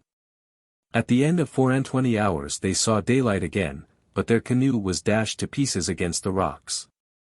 For a league they had to creep from rock to rock, until at length they discovered an extensive plain, bounded by inaccessible mountains. The country was cultivated as much for pleasure as for necessity. On all sides the useful was also the beautiful. The roads were covered, or rather adorned, with carriages of a glittering form and substance, in which were men and women of surprising beauty, drawn by large red sheep which surpassed in fleetness the finest coursers of Andalusia, Tetuan, and Mequinez. "Here, however, is a country," said Candide, "which is better than Westphalia." He stepped out with Cacambo towards the first village which he saw. Some children dressed in tattered brocades played at quoits on the outskirts. Our travelers from the other world amused themselves by looking on. The quoits were large round pieces, yellow, red, and green, which cast a singular luster. The travelers picked a few of them off the ground. This was of gold, that of emeralds, the other of rubies, the least of them would have been the greatest ornament on the Mogul's throne. "Without doubt," said Cacambo, "these children must be the king's sons that are playing at quoits." The village schoolmaster appeared at this moment and called them to school. "There," said Candide, "is the preceptor of the royal family." The little truants immediately quitted their game, leaving the quoits on the ground with all their other playthings. Candide gathered them up, ran to the master, and presented them to him in a most humble manner, giving him to understand by signs that their royal highnesses had forgotten their gold and jewels. The schoolmaster, smiling, flung them upon the ground. Then, looking at Candide with a good deal of surprise, went about his business. The travelers, however, took care to gather up the gold, the rubies, and the emeralds. "Where are we?" cried Candide. "The king's children in this country must be well brought up, since they are taught to despise gold and precious stones." Cacambo was as much surprised as Candide. At length they drew near the first house in the village. It was built like an European palace. A crowd of people pressed about the door, and there were still more in the house. They heard most agreeable music, and were aware of a delicious odor of cooking. Cacambo went up to the door and heard they were talking Peruvian. It was his mother tongue, for it is well known that Cacambo was born in Tucumán, in a village where no other language was spoken. "I will be your interpreter here," said he to Candide, "let us go in, it is a public house." Immediately 2 waiters and 2 girls, dressed in cloth of gold, and their hair tied up with ribbons, invited them to sit down to table with the landlord. They served 4 dishes of soup, each garnished with 2 young parrots, a boiled condor which weighed 200 pounds, 2 roasted monkeys, of excellent flavor, 300 hummingbirds in one dish, and 600 flybirds in another. Exquisite ragouts, delicious pastries, the whole served up in dishes of a kind of rock crystal. The waiters and girls poured out several liqueurs drawn from the sugar cane. Most of the company were chapmen and wagoners, all extremely polite. They asked Cacambo a few questions with the greatest circumspection, and answered his in the most obliging manner. As soon as dinner was over, Cacambo believed as well as Candide that they might well pay their reckoning by laying down 2 of those large gold pieces which they had picked up. The landlord and landlady shouted with laughter and held their sides. When the fit was over, "Gentlemen," said the landlord, "it is plain you are strangers, and such guests we are not accustomed to see. Pardon us therefore for laughing when you offered us the pebbles from our highroads in payment of your reckoning. You doubtless have not the money of the country, but it is not necessary to have any money at all to dine in this house. All hostelries established for the convenience of commerce are paid by the government. You have fared but very indifferently because this is a poor village, but everywhere else, you will be received as you deserve." Cacambo explained this whole discourse with great astonishment to Candide, who was as greatly astonished to hear it.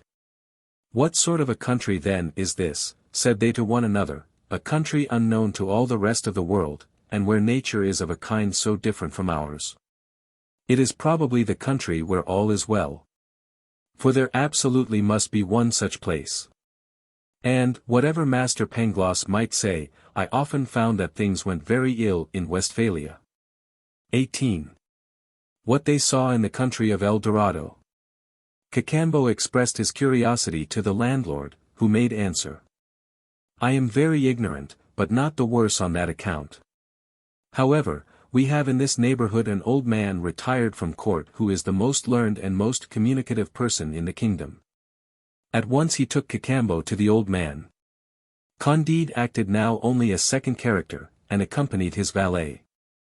They entered a very plain house, for the door was only of silver, and the ceilings were only of gold, but wrought in so elegant a taste as to vie with the richest. The antechamber, indeed, was only encrusted with rubies and emeralds, but the order in which everything was arranged made amends for this great simplicity. The old man received the strangers on his sofa, which was stuffed with hummingbirds' feathers, and ordered his servants to present them with liqueurs in diamond goblets. After which he satisfied their curiosity in the following terms. "I am now 172 years old, and I learned of my late father, master of the horse to the king, the amazing revolutions of Peru, of which he had been an eyewitness. The kingdom we now inhabit is the ancient country of the Incas, who quitted it very imprudently to conquer another part of the world, and were at length destroyed by the Spaniards. More wise by far were the princes of their family, who remained in their native country, and they ordained, with the consent of the whole nation, that none of the inhabitants should ever be permitted to quit this little kingdom. And this has preserved our innocence and happiness. The Spaniards have had a confused notion of this country, and have called it El Dorado, and an Englishman, whose name was Sir Walter Raleigh, came very near it about 100 years ago. But being surrounded by inaccessible rocks and precipices, we have hitherto been sheltered from the rapaciousness of European nations, who have an inconceivable passion for the pebbles and dirt of our land, for the sake of which they would murder us to the last man." The conversation was long. It turned chiefly on their form of government, their manners, their women, their public entertainments, and the arts. At length Candide, having always had a taste for metaphysics, made Cacambo ask whether there was any religion in that country. The old man reddened a little. "How then," said he, "can you doubt it? Do you take us for ungrateful wretches?" Cacambo humbly asked, what was the religion in El Dorado? The old man reddened again. "Can there be 2 religions?" said he. "We have, I believe, the religion of all the world. We worship God night and morning." "Do you worship but one God?" said Cacambo, who still acted as interpreter in representing Candide's doubts. "Surely," said the old man, "there are not 2, nor 3, nor 4. I must confess the people from your side of the world ask very extraordinary questions."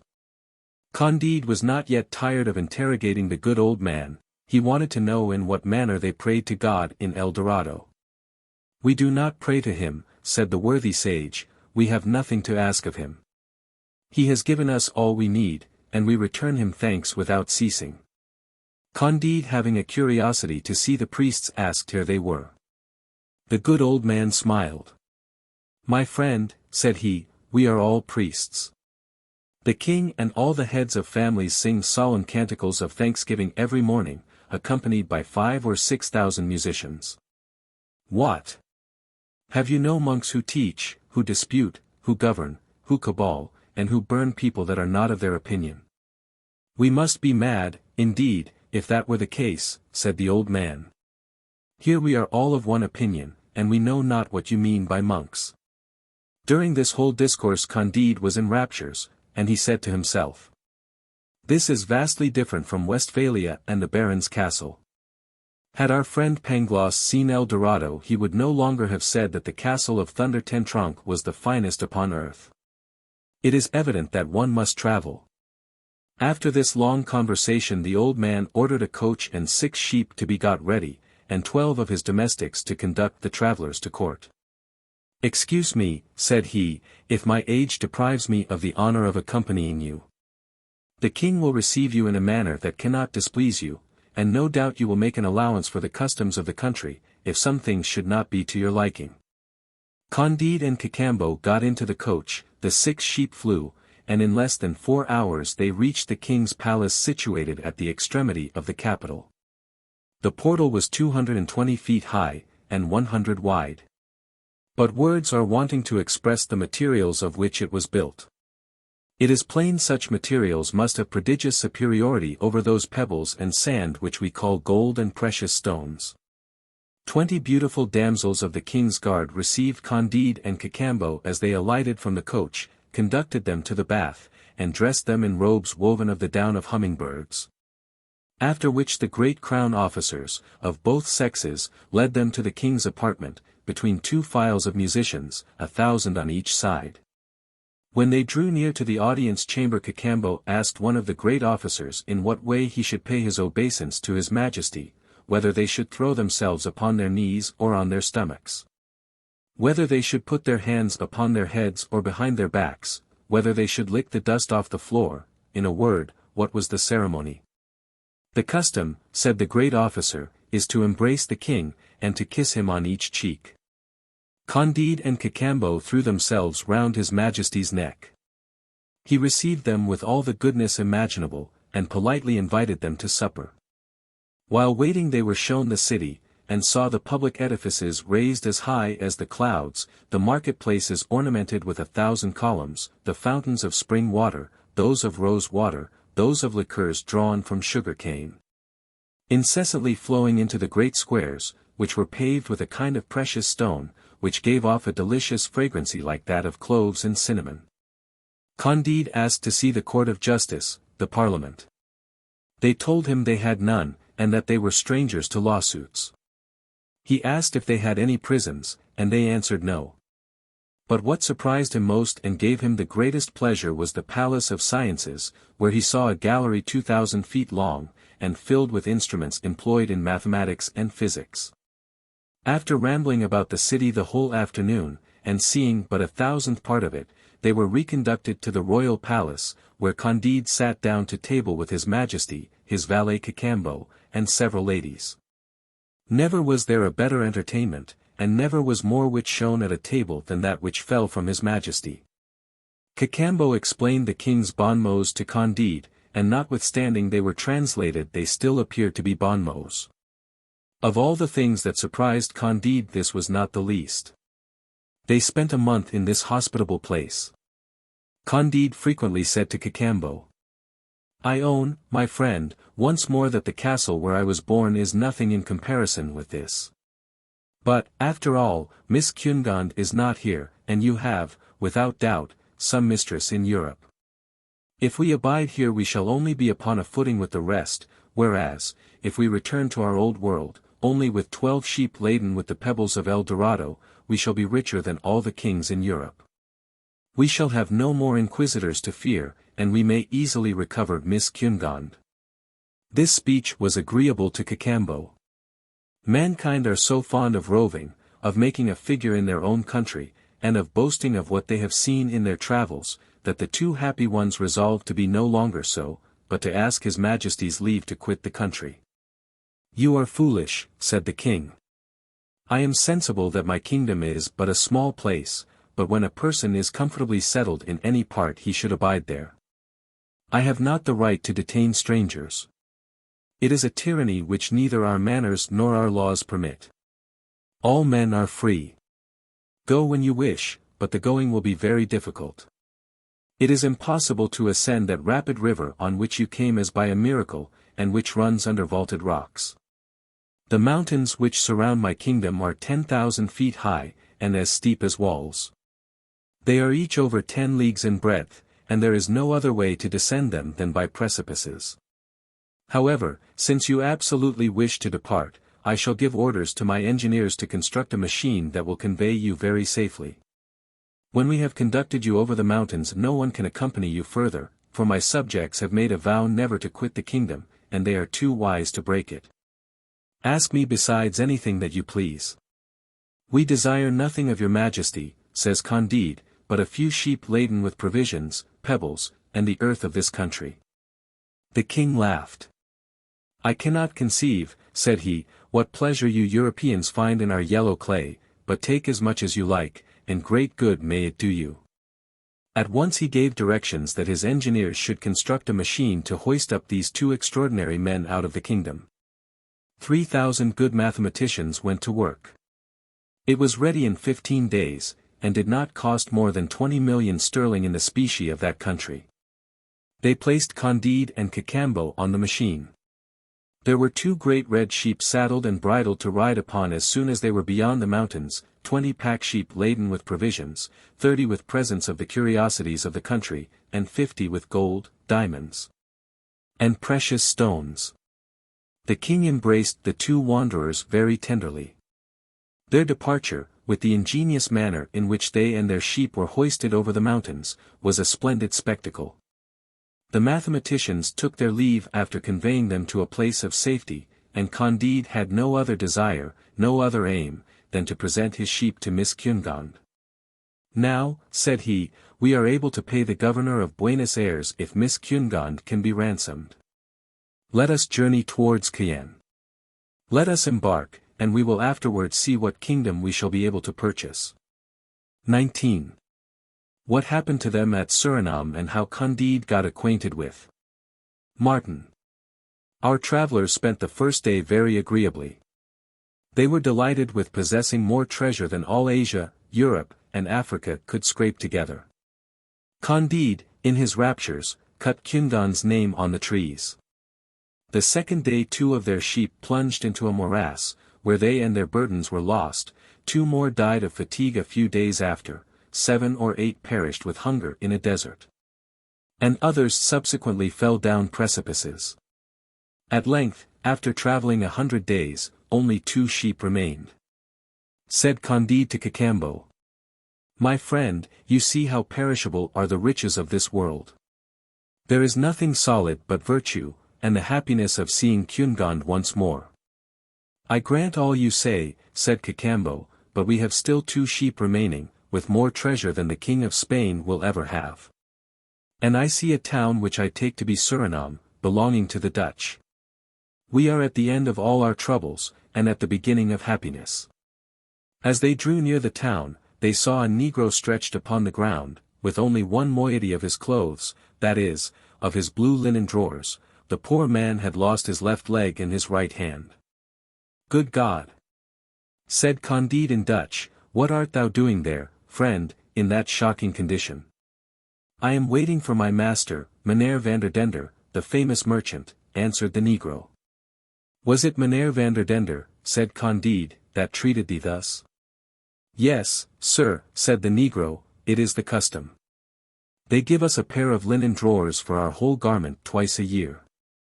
When we work at the sugar canes, and the mill snatches hold of a finger, they cut off the hand, and when we attempt to run away, they cut off the leg. Both cases have happened to me.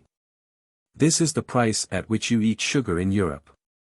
Yet when my mother sold me for 10 patagons on the coast of Guinea, she said to me, my dear child, bless our fetishes, adore them forever, they will make thee live happily.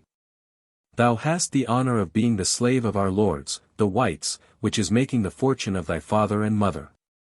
Alas! I know not whether I have made their fortunes, this I know, that they have not made mine. Dogs, monkeys, and parrots are 1,000 times less wretched than I. The Dutch fetishes, who have converted me, declare every Sunday that we are all of us children of Adam, blacks as well as whites. I am not a genealogist, but if these preachers tell truth, we are all second cousins. Now, you must agree, that it is impossible to treat one's relations in a more barbarous manner.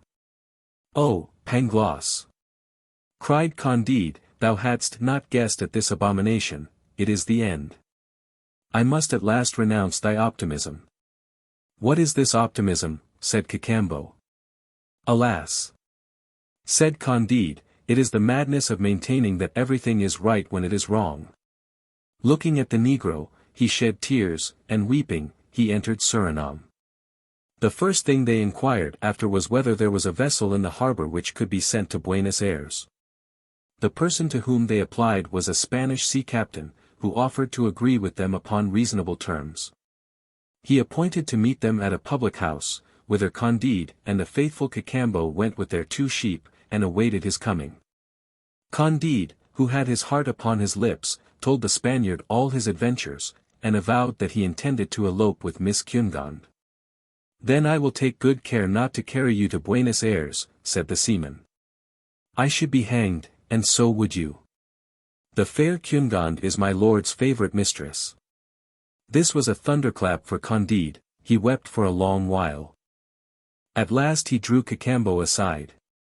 Here, my dear friend, said he to him, this thou must do.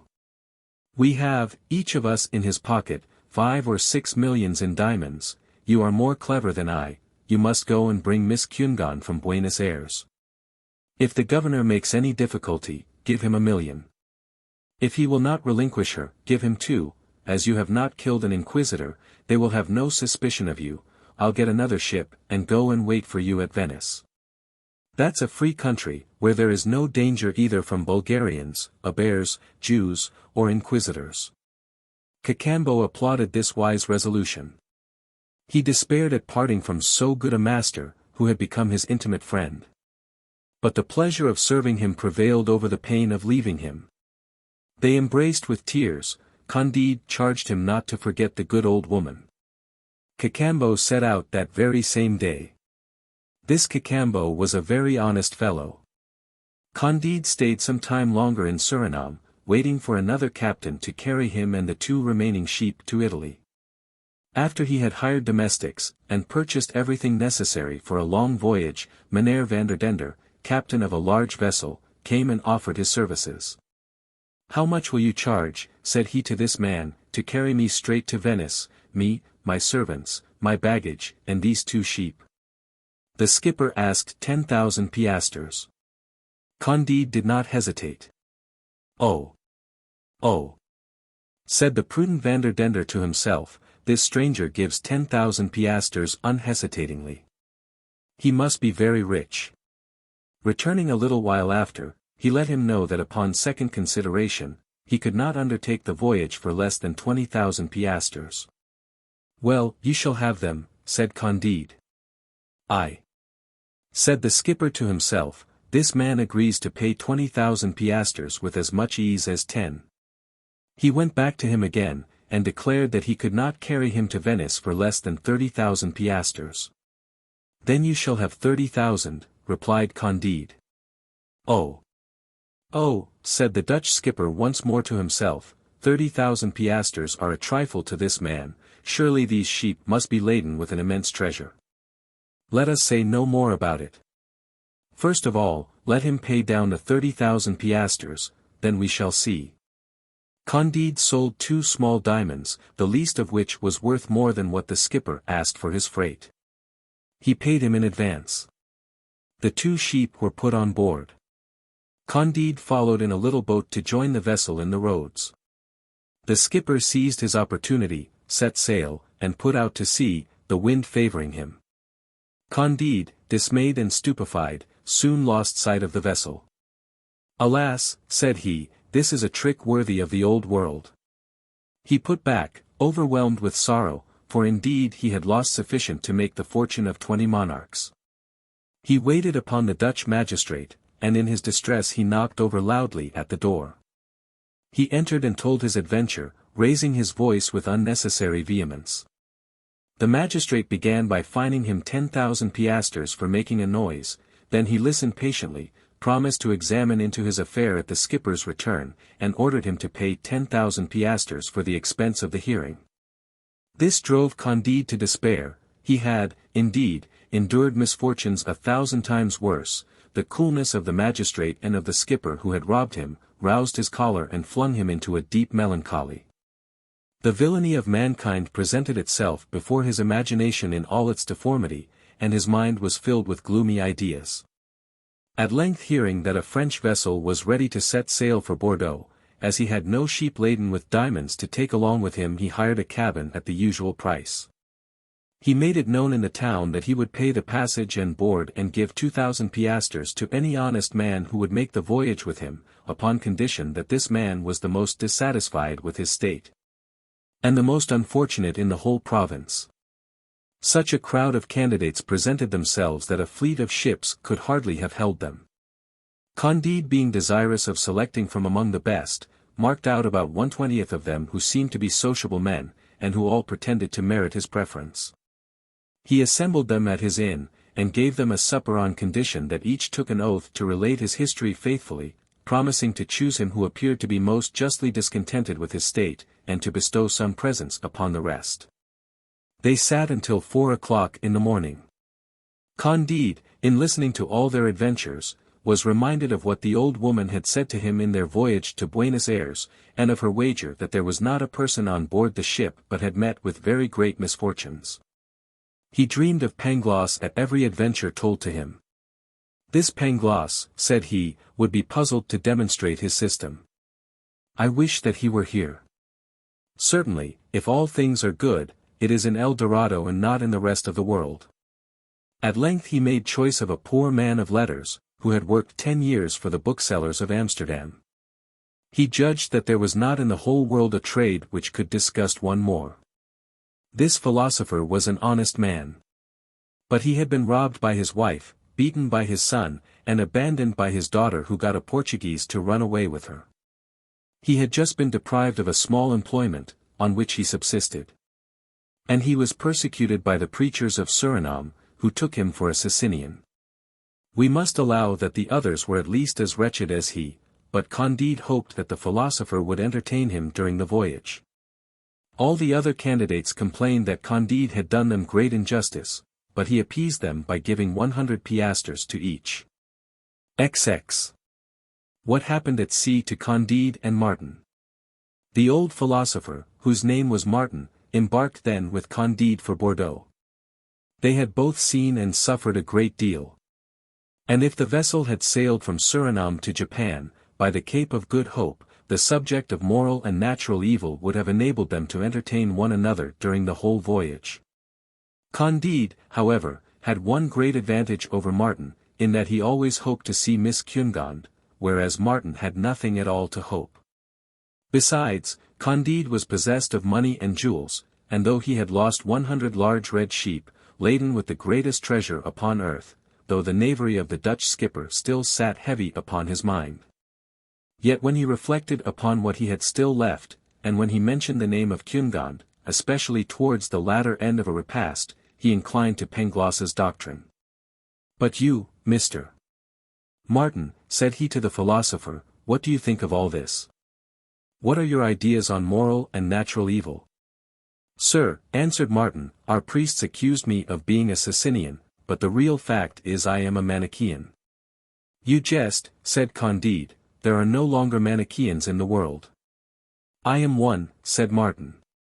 I cannot help it, I know not how to think otherwise. Surely you must be possessed by the devil, said Candide. He is so deeply concerned in the affairs of this world, answered Martin, that he may very well be in me, as well as in everybody else. But I own to you that when I cast an eye on this globe, or rather on this little ball, I cannot help thinking that God has abandoned it to some malignant being. I accept, always, El Dorado. I scarcely ever knew a city that did not desire the destruction of a neighboring city, nor a family that did not wish to exterminate some other family. Everywhere the weak execrate the powerful, before whom they cringe. And the powerful beat them like sheep whose wool and flesh they sell. 1,000,000 regimented assassins, from one extremity of Europe to the other, get their bread by disciplined depredation and murder, for want of more honest employment. Even in those cities which seem to enjoy peace, and where the arts flourish, the inhabitants are devoured by more envy, care, and uneasiness than are experienced by a besieged town. Secret griefs are more cruel than public calamities. In a word, I have seen so much, and experienced so much that I am a Manichaean. There are, however, some things good, said Candide. That may be, said Martin, but I know them not. In the middle of this dispute they heard the report of cannon. It redoubled every instant. Each took out his glass. They saw two ships in close fight about 3 miles off. The wind brought both so near to the French vessel that our travellers had the pleasure of seeing the fight at their ease. At length one let off a broadside, so low and so truly aimed, that the other sank to the bottom. Candide and Martin could plainly perceive 100 men on the deck of the sinking vessel. They raised their hands to heaven and uttered terrible outcries, and the next moment were swallowed up by the sea. Well, said Martin, this is how men treat one another. It is true, said Candide, there is something diabolical in this affair. While speaking, he saw he knew not what, of a shining red, swimming close to the vessel. They put out the longboat to see what it could be. It was one of his sheep. Candide was more rejoiced at the recovery of this one sheep than he had been grieved at the loss of the 100 laden with the large diamonds of El Dorado. The French captain soon saw that the captain of the victorious vessel was a Spaniard, and that the other was a Dutch pirate, and the very same one who had robbed Candide. The immense plunder which this villain had amassed, was buried with him in the sea, and out of the whole only one sheep was saved. You see, said Candide to Martin, that crime is sometimes punished. This rogue of a Dutch skipper has met with the fate he deserved. Yes, said Martin, but why should the passengers be doomed also to destruction? God has punished the knave, and the devil has drowned the rest. The French and Spanish ships continued their course, and Candide continued his conversation with Martin. They disputed 15 successive days, and on the last of those 15 days, they were as far advanced as on the first. But, however, they chatted, they communicated ideas, they consoled each other. Candide caressed his sheep. Since I have found thee again, said he, I may likewise chance to find my Cunegonde. XXII. Candide and Martin, reasoning, draw near the coast of France. At length they described the coast of France. Were you ever in France, Mr. Martin? Said Candide.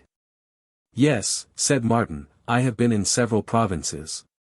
In some 1/2 of the people are fools, in others they are too cunning, in some they are weak and simple, in others they affect to be witty, in all, the principal occupation is love, the next is slander, and the third is talking nonsense. But, Mr. Martin, have you seen Paris? Yes, I have. All these kinds are found there. It is a chaos, a confused multitude, where everybody seeks pleasure and scarcely any one finds it, at least as it appeared to me. I made a short stay there. On my arrival I was robbed of all I had by pickpockets at the fair of Saint-Germain. I myself was taken for a robber and was imprisoned for 8 days, after which I served as corrector of the press to gain the money necessary for my return to Holland on foot. I knew the whole scribbling rabble, the party rabble, the fanatic rabble. It is said that there are very polite people in that city, and I wish to believe it. For my part, I have no curiosity to see France, said Candide. You may easily imagine that after spending a month at El Dorado I can desire to behold nothing upon earth but Miss Cunegonde. I go to await her at Venice. We shall pass through France on our way to Italy. Will you bear me company?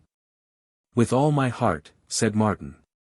It is said that Venice is fit only for its own nobility, but that strangers meet with a very good reception if they have a good deal of money. I have none of it. You have, therefore I will follow you all over the world. But do you believe, said Candide, that the earth was originally a sea, as we find it asserted in that large book belonging to the captain?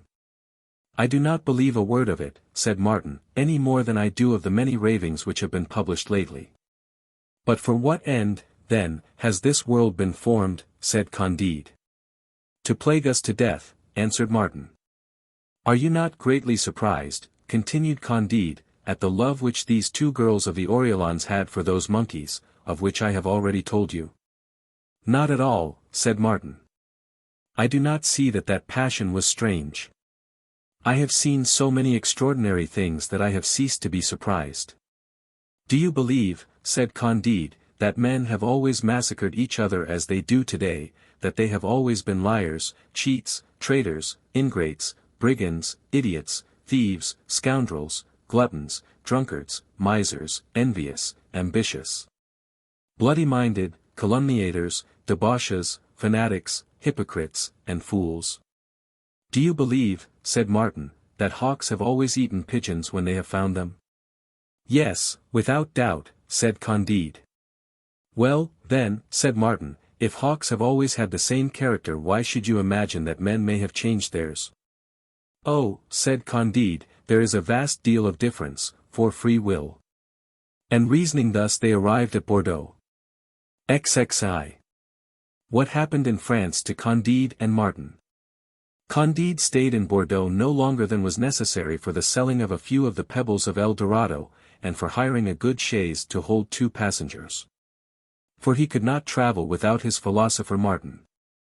He was only vexed at parting with his sheep, which he left to the Bordeaux Academy of Sciences, who set as a subject for that year's prize, to find why this sheep's wool was red.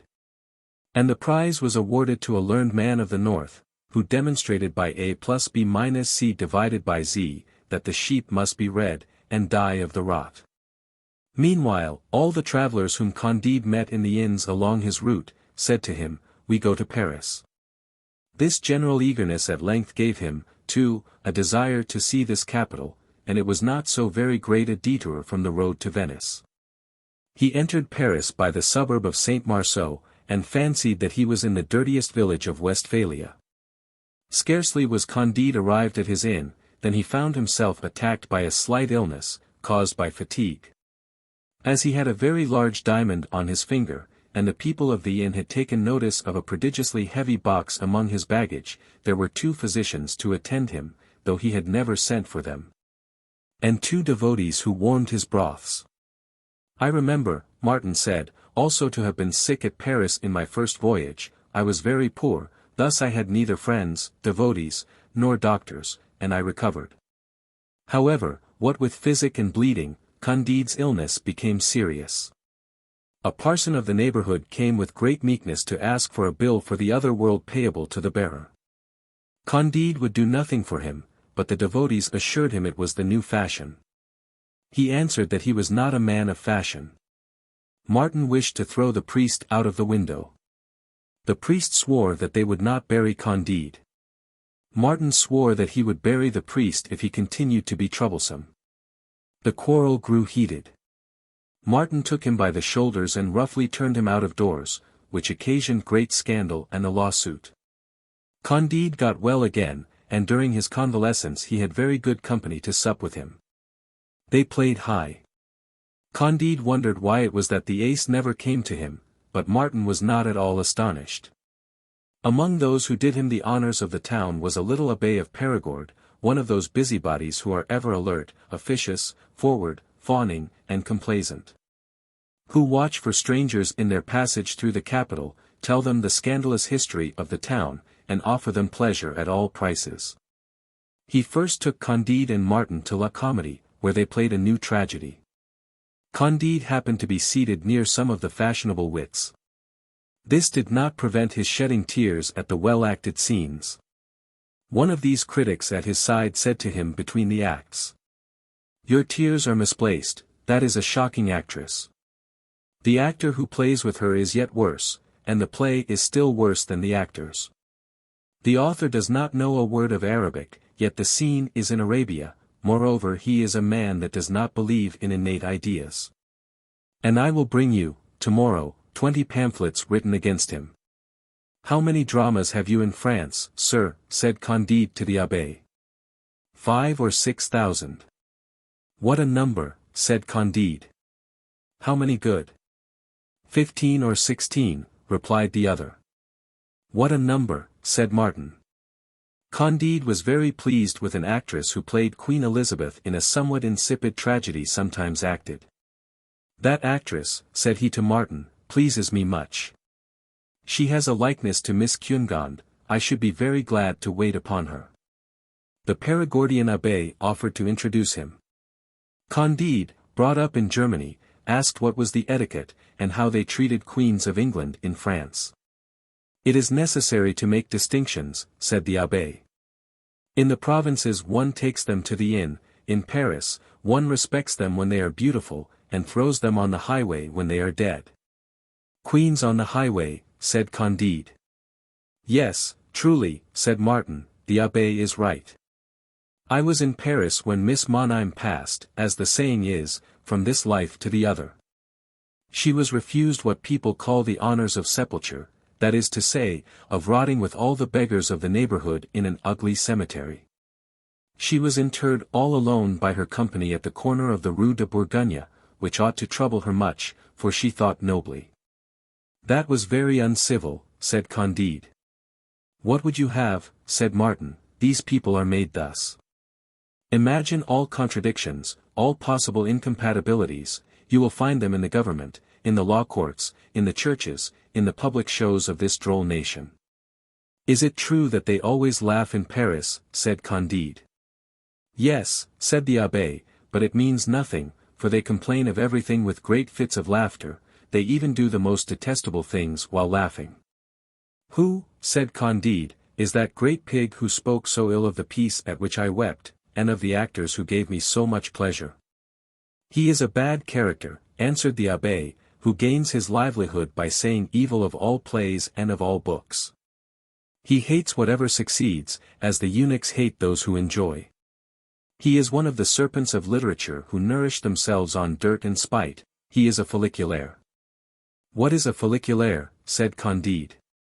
It is, said the abbé, a pamphleteer, a fréron. Thus Candide, Martin, and the Perigordian conversed on the staircase, while watching every one go out after the performance. Although I am eager to see Cunegonde again, said Candide, I should like to sup with Miss Claren, for she appears to me admirable.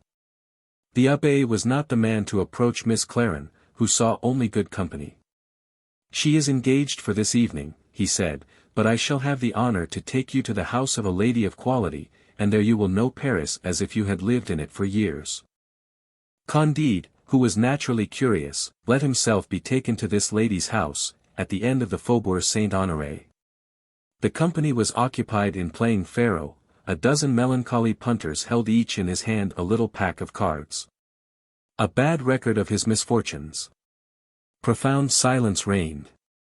Pallor was on the faces of the punters, anxiety on that of the banker, and the hostess, sitting near the unpitying banker, noticed with lynx eyes all the doubled and other increased stakes, as each player dog's-eared his cards.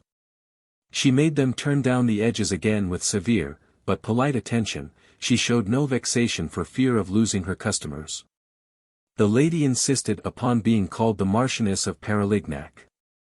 Her daughter, aged 15, was among the punters, and notified with a covert glance the cheatings of the poor people who tried to repair the cruelties of fate.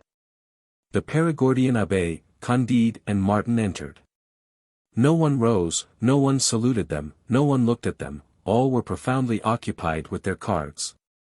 The Baroness of Thunder Tentronck was more polite, said Candide. However, the abbé whispered to the Marchioness, who half rose, honored Candide with a gracious smile, and Martin with a condescending nod. She gave a seat and a pack of cards to Candide, who lost 50,000 francs in 2 deals, after which they supped very gaily, and every one was astonished that Candide was not moved by his loss.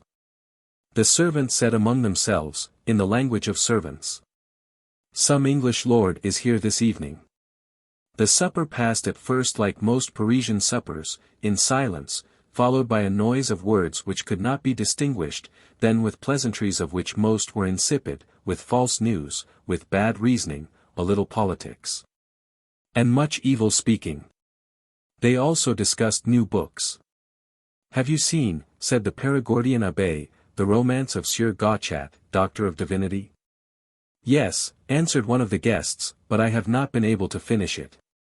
We have a crowd of silly writings, but altogether do not approach the impertinence of Gauchat, Doctor of Divinity. I am so satiated with the great number of detestable books with which we are inundated that I am reduced to punting at faro." "And the mélanges of Archdeacon Troublet, what do you say of that?" said the abbé. "Ah," said the Marchioness of Paralignac, "the wearisome mortal.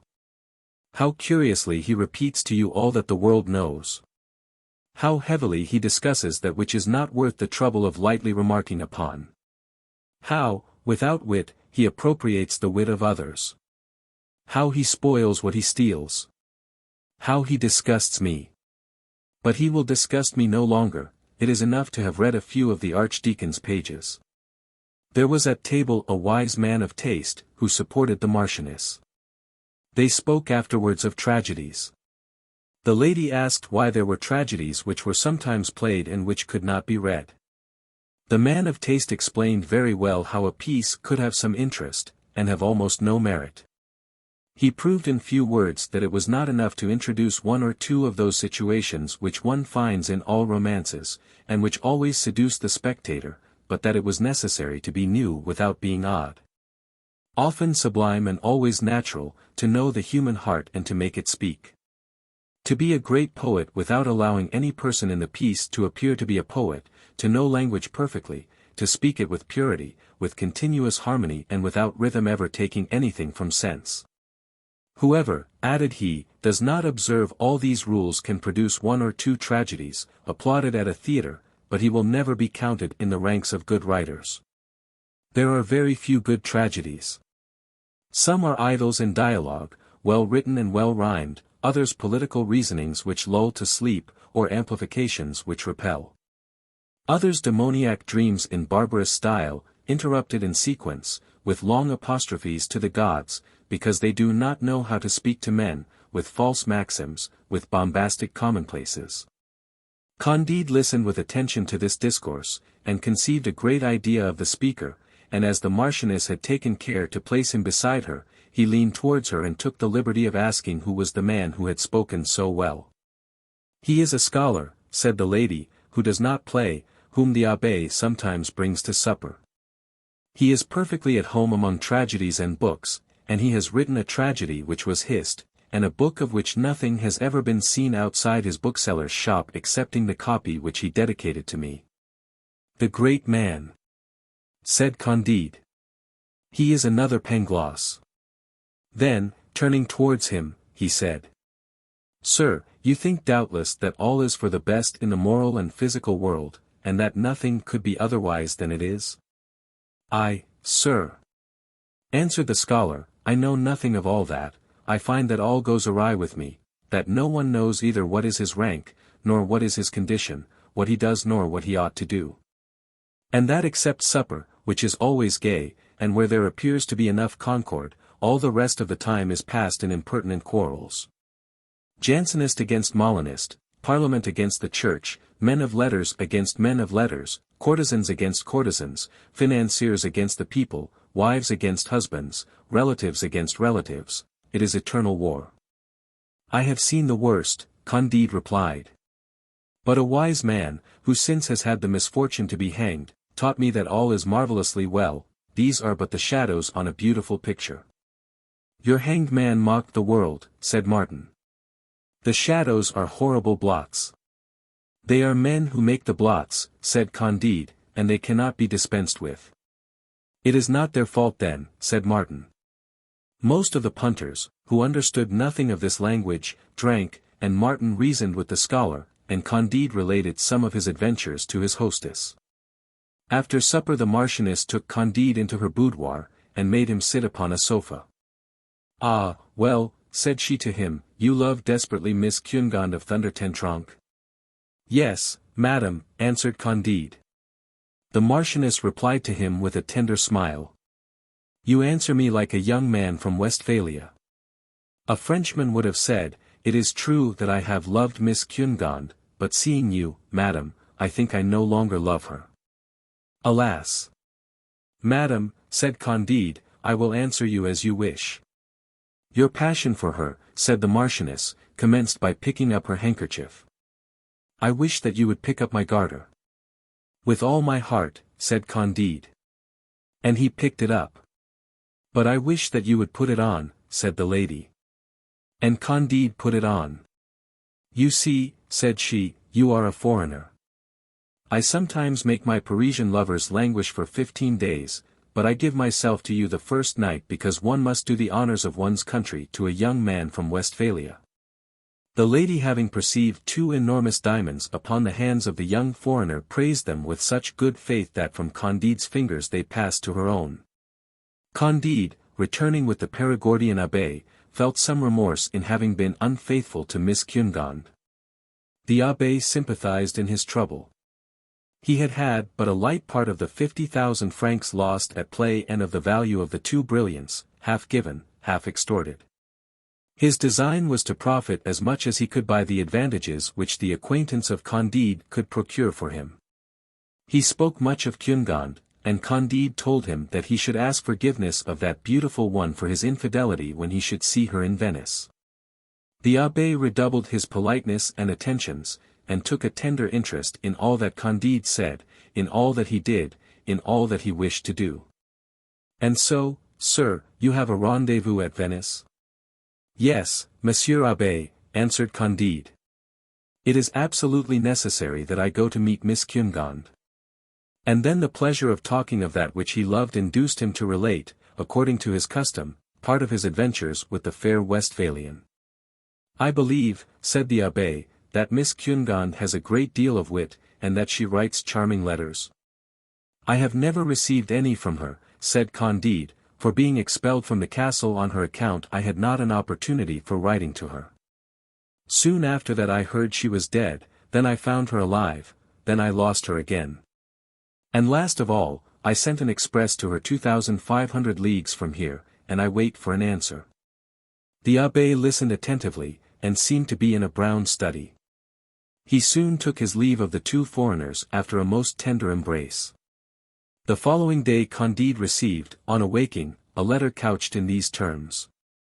My very dear love, for 8 days I have been ill in this town. I learn that you are here. I would fly to your arms if I could but move. I was informed of your passage at Bordeaux, where I left faithful Cacambo and the old woman, who are to follow me very soon. The governor of Buenos Aires has taken all, but there remains to me your heart. Come. Your presence will either give me life or kill me with pleasure. This charming, this unhoped-for letter transported Candide with an inexpressible joy, and the illness of his dear Cunegonde overwhelmed him with grief. Divided between those 2 passions, he took his gold and his diamonds and hurried away, with Martin, to the hotel where Miss Cunegonde was lodged. He entered her room trembling, his heart palpitating, his voice sobbing. He wished to open the curtains of the bed, and asked for a light. Take care what you do, said the servant maid, the light hurts her, and immediately she drew the curtain again. My dear Cunegonde, said Candide, weeping, how are you? If you cannot see me, at least speak to me. She cannot speak, said the maid. The lady then put a plump hand out from the bed, and Candide bathed it with his tears and afterwards filled it with diamonds, leaving a bag of gold upon the easy chair. In the midst of these transports in came an officer, followed by the abbé and a file of soldiers. There, said he, are the 2 suspected foreigners, and at the same time he ordered them to be seized and carried to prison.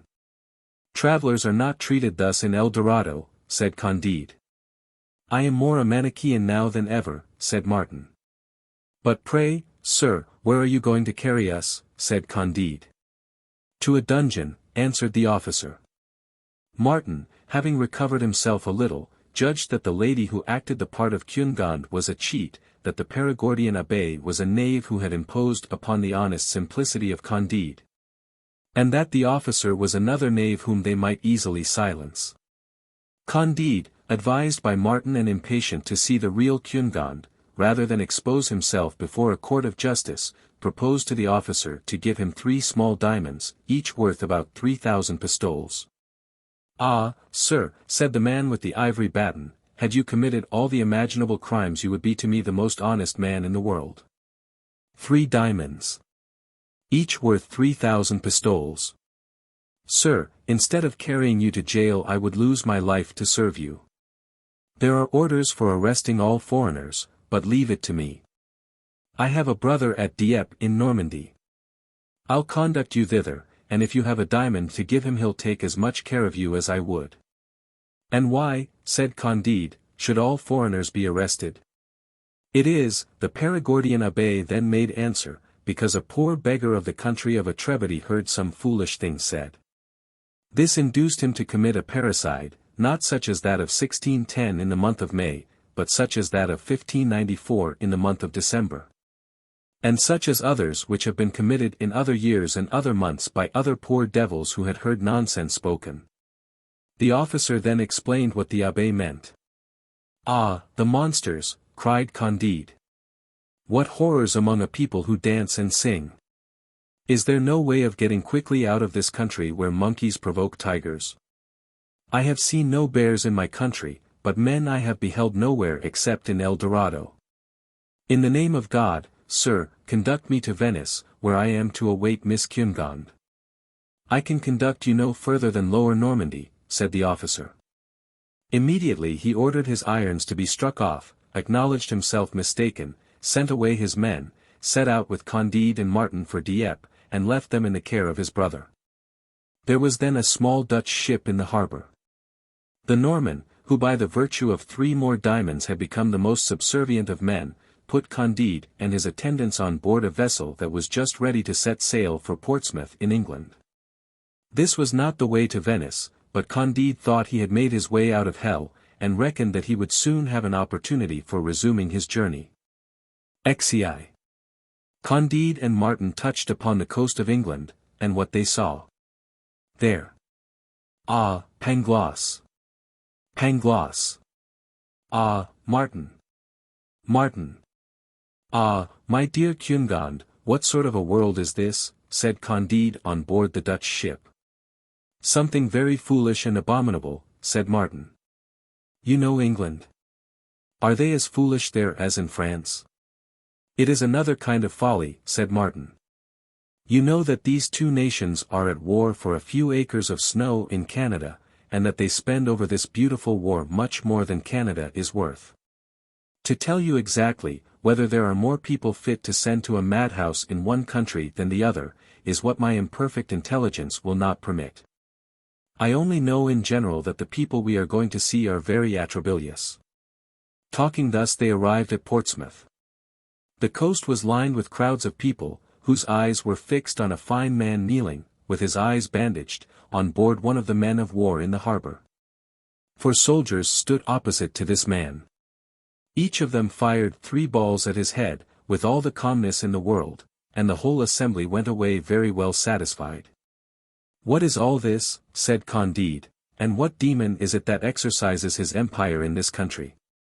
He then asked who was that fine man who had been killed with so much ceremony. They answered, "He was an admiral." "And why kill this admiral?" "It is because he did not kill a sufficient number of men himself. He gave battle to a French admiral. And it has been proved that he was not near enough to him." "But," replied Candide, "the French admiral was as far from the English admiral. There is no doubt of it. But in this country it is found good, from time to time, to kill one admiral to encourage the others." Candide was so shocked and bewildered by what he saw and heard, that he would not set foot on shore, and he made a bargain with the Dutch skipper, were he even to rob him like the Suriname captain, to conduct him without delay to Venice. The skipper was ready in 2 days. They coasted France, they passed in sight of Lisbon, and Candide trembled. They passed through the straits, and entered the Mediterranean. At last they landed at Venice. "God be praised," said Candide, embracing Martin. It is here that I shall see again my beautiful Cunegond. I trust Cacambo as myself. All is well, all will be well, all goes as well as possible. Ziv. Of Paquette and Friar Giroflée. Upon their arrival at Venice, Candide went to search for Cacambo at every inn and coffee house, and among all the ladies of pleasure, but to no purpose. He sent every day to inquire on all the ships that came in. But there was no news of Cacambo. What? Said he to Martin, I have had time to voyage from Suriname to Bordeaux, to go from Bordeaux to Paris, from Paris to Dieppe, from Dieppe to Portsmouth, to coast along Portugal and Spain, to cross the whole Mediterranean, to spend some months. And yet the beautiful Cunegond has not arrived. Instead of her I have only met a Parisian wench and a Perigordian abbé. Cunegond is dead without doubt, and there is nothing for me but to die. Alas! How much better it would have been for me to have remained in the paradise of El Dorado than to come back to this cursed Europe. You are in the right, my dear Martin, all is misery and illusion. He fell into a deep melancholy, and neither went to see the opera, nor any of the other diversions of the carnival, nay, he was proof against the temptations of all the ladies. You are in truth very simple, said Martin to him, if you imagine that a mongrel valet, who has 5 or 6 millions in his pocket, will go to the other end of the world to seek your mistress and bring her to you to Venice. If he find her, he will keep her to himself, if he do not find her he will get another. I advise you to forget your valet Cacambo and your mistress Cunegond. Martin was not consoling. Candide's melancholy increased. And Martin continued to prove to him that there was very little virtue or happiness upon earth, except perhaps in El Dorado, where nobody could gain admittance. While they were disputing on this important subject and waiting for Cunegond, Candide saw a young Theotin friar in St. Mark's Piazza, holding a girl on his arm. The Theotin looked fresh-colored, plump, and vigorous. His eyes were sparkling, his air assured, his look lofty, and his step bold. The girl was very pretty, and sang, she looked amorously at her Theotin, and from time to time pinched his fat cheeks. At least you will allow me, said Candide to Martin, that these two are happy. Hitherto I have met with none but unfortunate people in the whole habitable globe, except in El Dorado. But as to this pair, I would venture to lay a wager that they are very happy. I lay you they are not, said Martin. We need only ask them to dine with us, said Candide, and you will see whether I am mistaken. Immediately he accosted them, presented his compliments, and invited them to his inn to eat some macaroni, with Lombard partridges, and caviar, and to drink some Montepulciano, Lacrimae Christi, Cyprus and Samos wine. The girl blushed, the Theotin accepted the invitation and she followed him, casting her eyes on Candide with confusion and surprise, and dropping a few tears. No sooner had she set foot in Candide's apartment than she cried out. Ah! Mr. Candide does not know Paquette again. Candide had not viewed her as yet with attention, his thoughts being entirely taken up with Cunegond, but recollecting her as she spoke. Alas! Said he, my poor child, it is you who reduced Dr. Pangloss to the beautiful condition in which I saw him? Alas! It was I, sir, indeed, answered Paquette. I see that you have heard all. I have been informed of the frightful disasters that befell the family of my Lady Baroness, and the fair Cunegond. I swear to you that my fate has been scarcely less sad. I was very innocent when you knew me. A grey friar, who was my confessor, easily seduced me. The consequences were terrible. I was obliged to quit the castle some time after the Baron had sent you away with kicks on the backside. If a famous surgeon had not taken compassion on me, I should have died.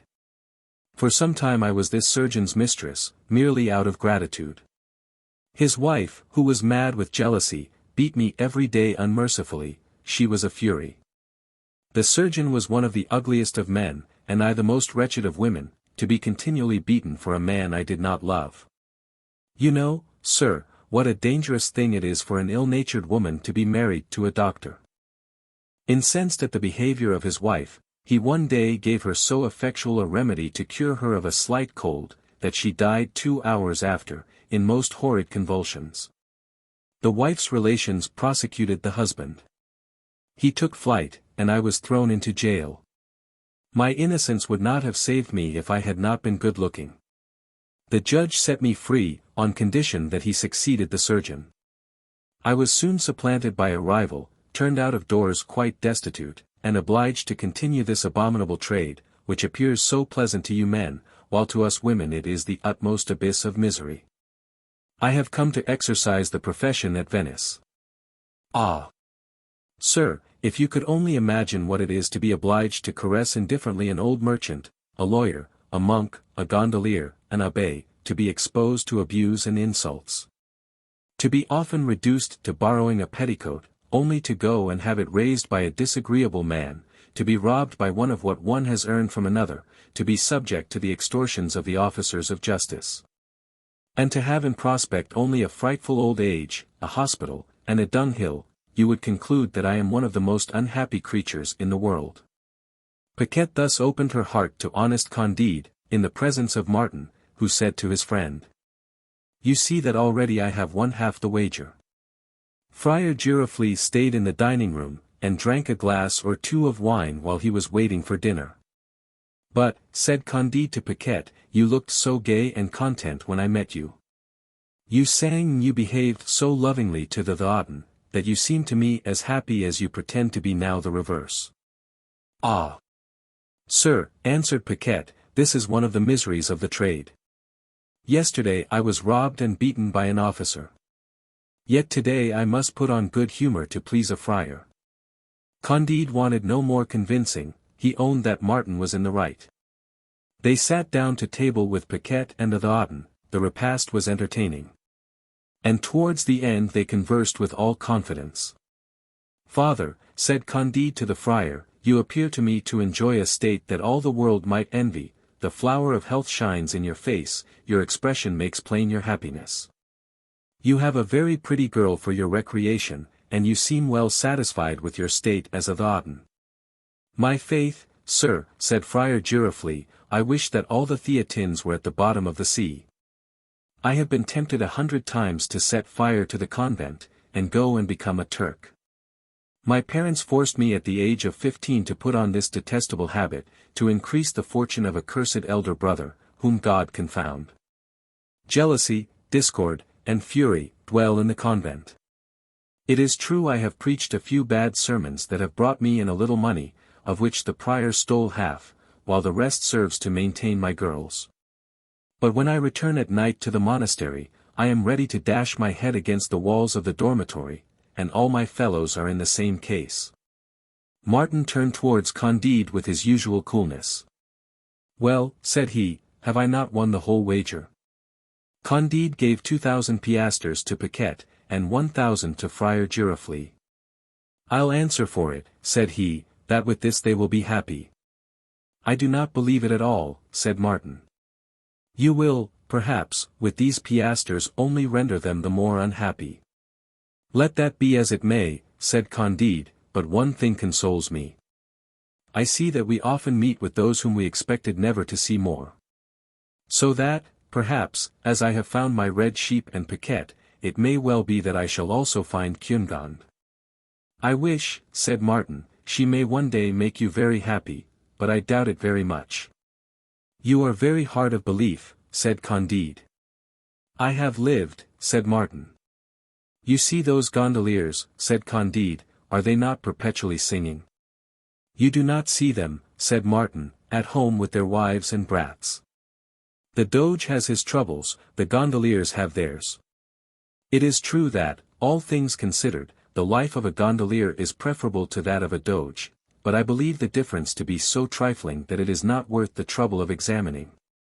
"People talk," said Candide, "of the Senator Pococurante, who lives in that fine palace on the Brenta, where he entertains foreigners in the politest manner. They pretend that this man has never felt any uneasiness." "I should be glad to see such a rarity," said Martin. Candide immediately sent to ask the Lord Pococurante permission to wait upon him the next day.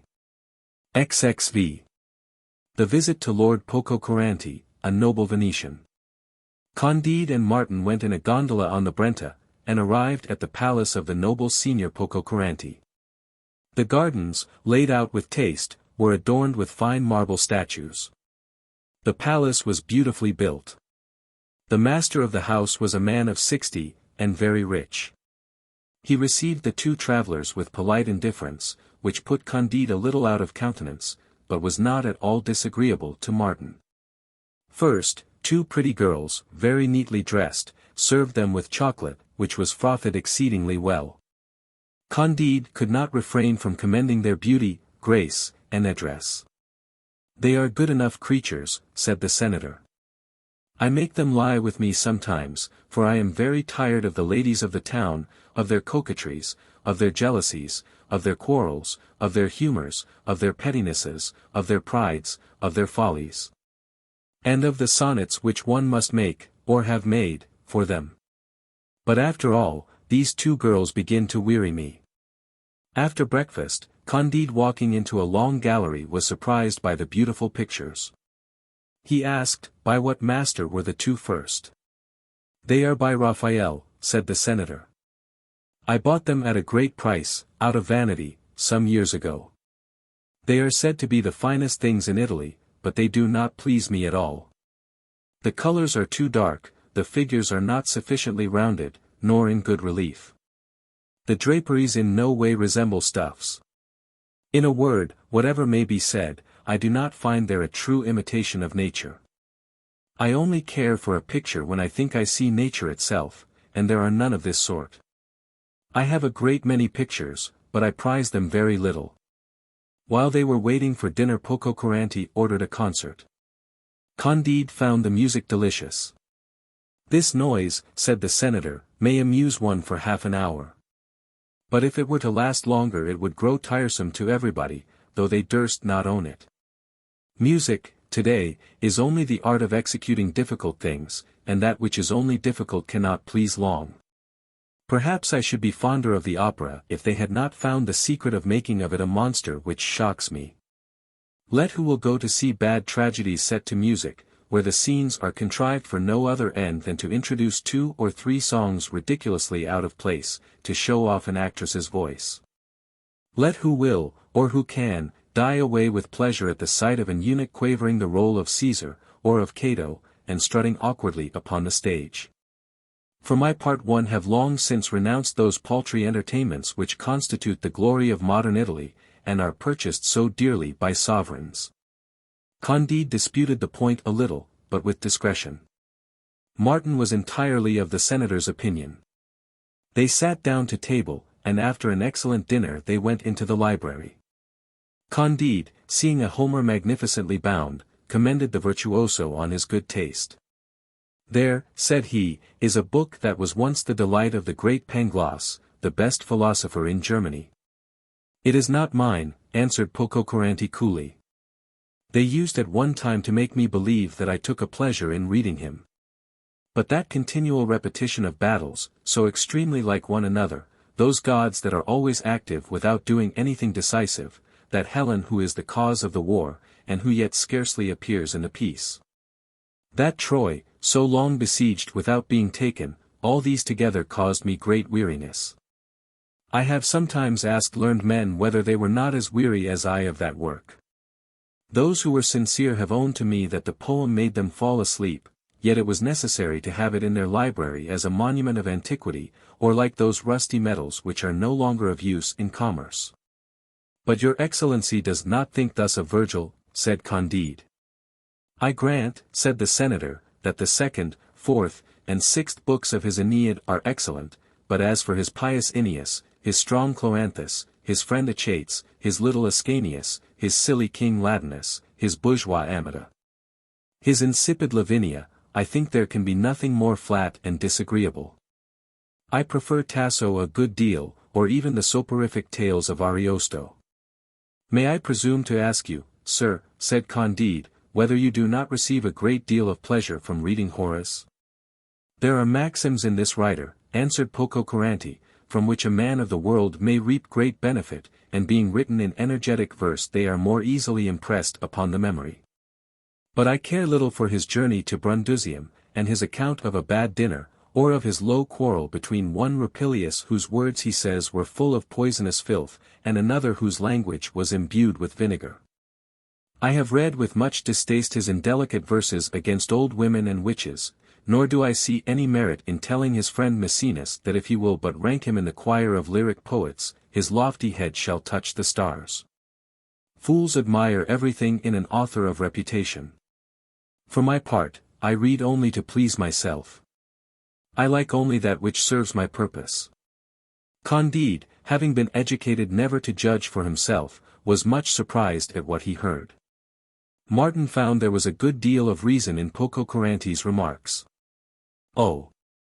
Here is Cicero," said Candide. "Here is the great man whom I fancy you are never tired of reading." "I never read him," replied the Venetian. "What is it to me whether he pleads for Rabirius or Cluentius? I try causes enough myself. His philosophical works seemed to me better, but when I found that he doubted of everything, I concluded that I knew as much as he, and that I had no need of a guide to learn ignorance." "Ha! Here are 80 volumes of the Academy of Sciences," cried Martin. "Perhaps there is something valuable in this collection." "There might be," said Pococurrante, "if only one of those rakers of rubbish had shown how to make pins. But in all these volumes there is nothing but chimerical systems, and not a single useful thing." "And what dramatic works I see here," said Candide, "in Italian, Spanish, and French." "Yes," replied the senator, "there are 3,000, and not 36 of them good for anything. As to those collections of sermons, which altogether are not worth a single page of Seneca, and those huge volumes of theology, you may well imagine that neither I nor any one else ever opens them." Martin saw some shelves filled with English books. "I have a notion," said he, "that a republican must be greatly pleased with most of these books, which are written with a spirit of freedom."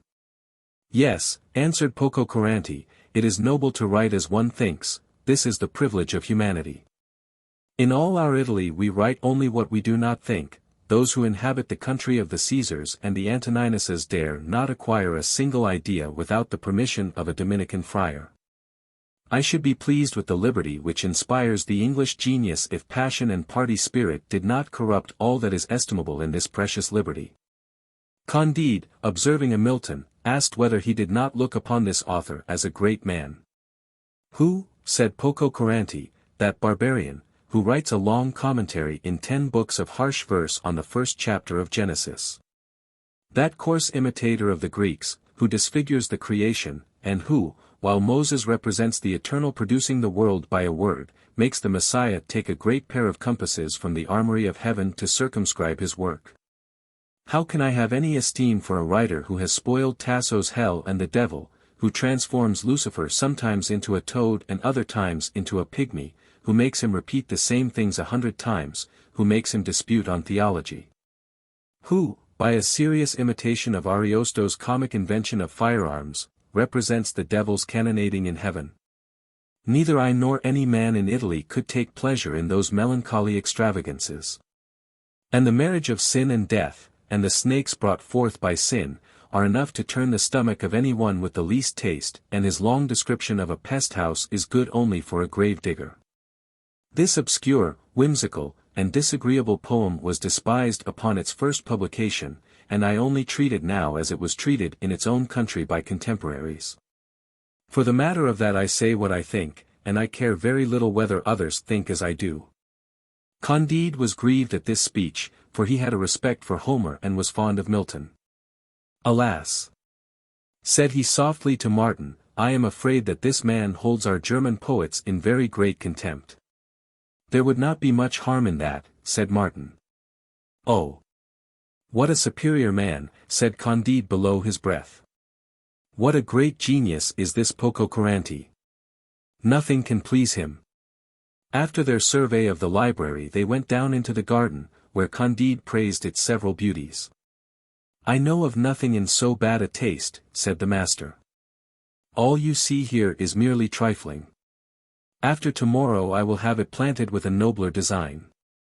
"Well," said Candide to Martin when they had taken their leave, you will agree that this is the happiest of mortals, for he is above everything he possesses. But do you not see, answered Martin, that he is disgusted with all he possesses? Plato observed a long while ago that those stomachs are not the best that reject all sorts of food. But is there not a pleasure, said Candide, in criticizing everything, in pointing out faults where others see nothing but beauties? That is to say, replied Martin, that there is some pleasure in having no pleasure. Well, well, said Candide, I find that I shall be the only happy man when I am blessed with the sight of my dear Cunegonde. It is always well to hope, said Martin. However, the days and the weeks passed.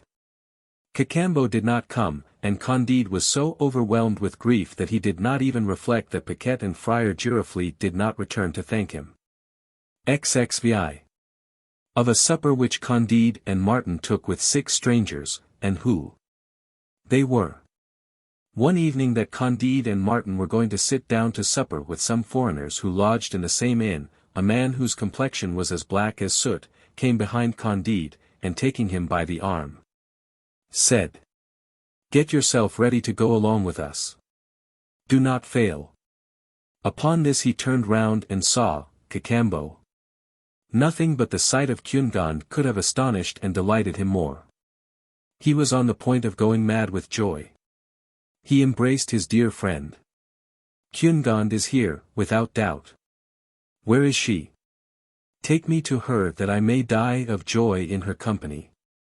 "Cunegonde is not here," said Cacambo, "she is at Constantinople." "Oh, heavens! At Constantinople! But were she in China I would fly thither, let us be off." "We shall set out after supper," replied Cacambo. "I can tell you nothing more, I am a slave, my master awaits me, I must serve him at table, speak not a word, eat, and then get ready."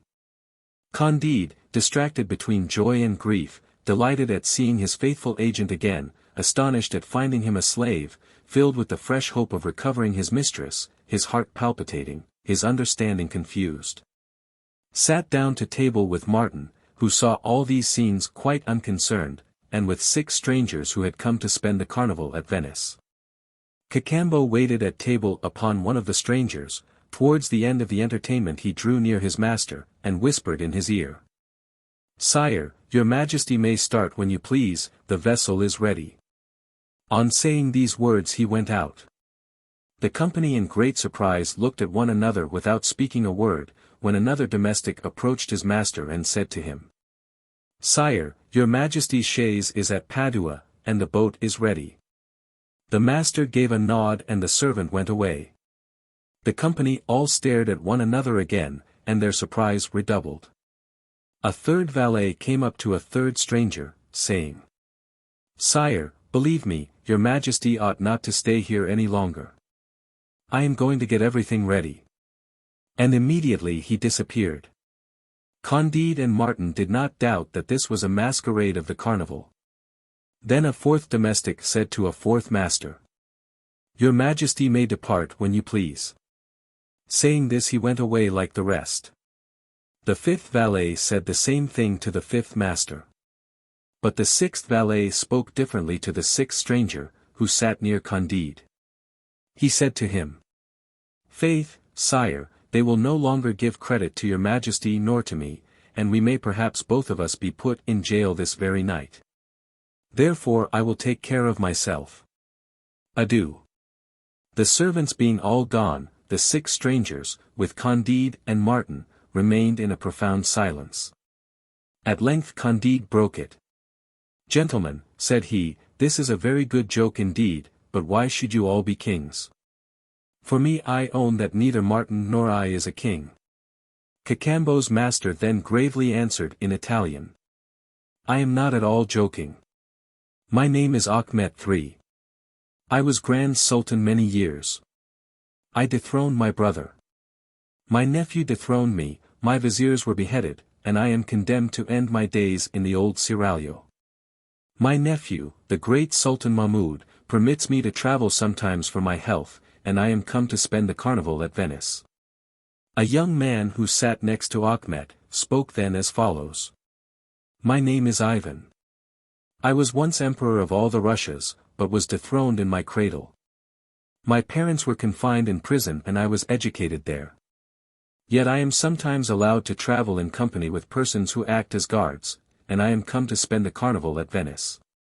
The third said, I am Charles Edward, King of England, my father has resigned all his legal rights to me. I have fought in defense of them, and above 800 of my adherents have been hanged, drawn, and quartered. I have been confined in prison.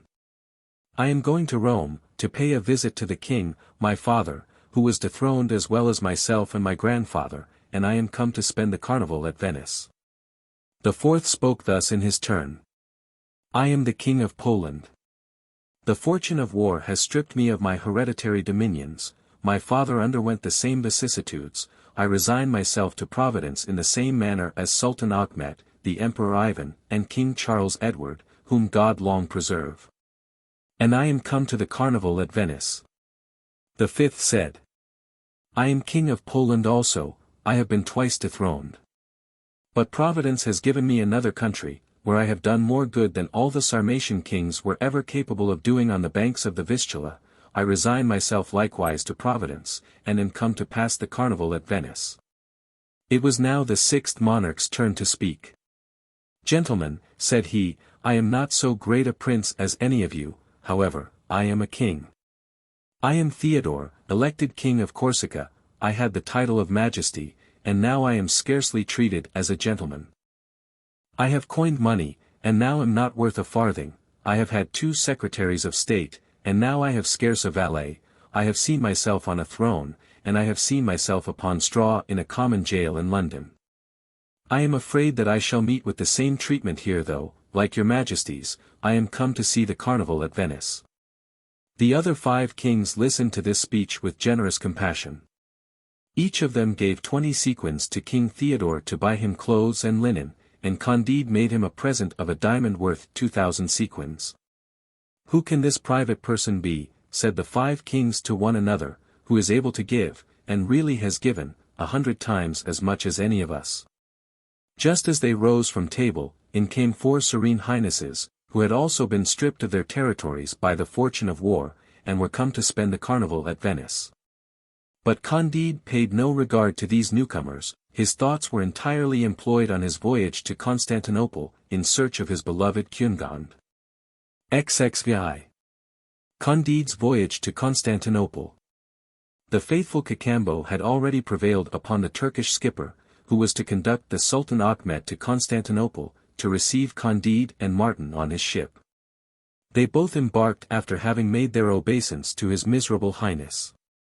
You see, said Candide to Martin on the way, we supped with 6 dethroned kings, and of those 6 there was one to whom I gave charity. Perhaps there are many other princes yet more unfortunate. For my part, I have only lost 100 sheep. And now I am flying into Cunegond's arms. My dear Martin, yet once more Pangloss was right, all is for the best. I wish it, answered Martin. But, said Candide, it was a very strange adventure we met with at Venice. It has never before been seen or heard that 6 dethroned kings have supped together at a public inn. It is not more extraordinary, said Martin, than most of the things that have happened to us. It is a very common thing for kings to be dethroned, and as for the honor we have had of supping in their company, it is a trifle not worth our attention. No sooner had Candide got on board the vessel than he flew to his old valet and friend Cacambo, and tenderly embraced him. Well, said he, what news of Cunegond? Is she still a prodigy of beauty? Does she love me still? How is she? Thou hast doubtless bought her a palace at Constantinople. My dear master, answered Cacambo, Cunegond washes dishes on the banks of the Propontis, in the service of a prince, who has very few dishes to wash. She is a slave in the family of an ancient sovereign named Ragitsky, to whom the Grand Turk allows 3 crowns a day in his exile. But what is worse still is, that she has lost her beauty and has become horribly ugly. Well, handsome or ugly, replied Candide, I am a man of honor, and it is my duty to love her still. But how came she to be reduced to so abject a state with the 5 or 6 millions that you took to her? Ah! said Cacambo, was I not to give 2 millions to Señor Don Fernando de Ibarra, y Figueroa, y Mascarenes, y Lampurdos, y Souza, governor of Buenos Aires, for permitting Miss Cungon to come away? And did not a corsair bravely rob us of all the rest? Did not this corsair carry us to Cape Matapan, to Milo, to Nicaria, to Samos, to Petra, to the Dardanelles, to Marmora, to Scutari? Cungon and the old woman serve the prince I now mention to you, and I am slave to the dethroned sultan. What a series of shocking calamities, cried Candide. But after all, I have some diamonds left, and I may easily pay Cungon's ransom. Yet it is a pity that she is grown so ugly. Then, turning towards Martin, who do you think, said he, is most to be pitied, the Sultan Achmet, the Emperor Ivan, King Charles Edward, or I?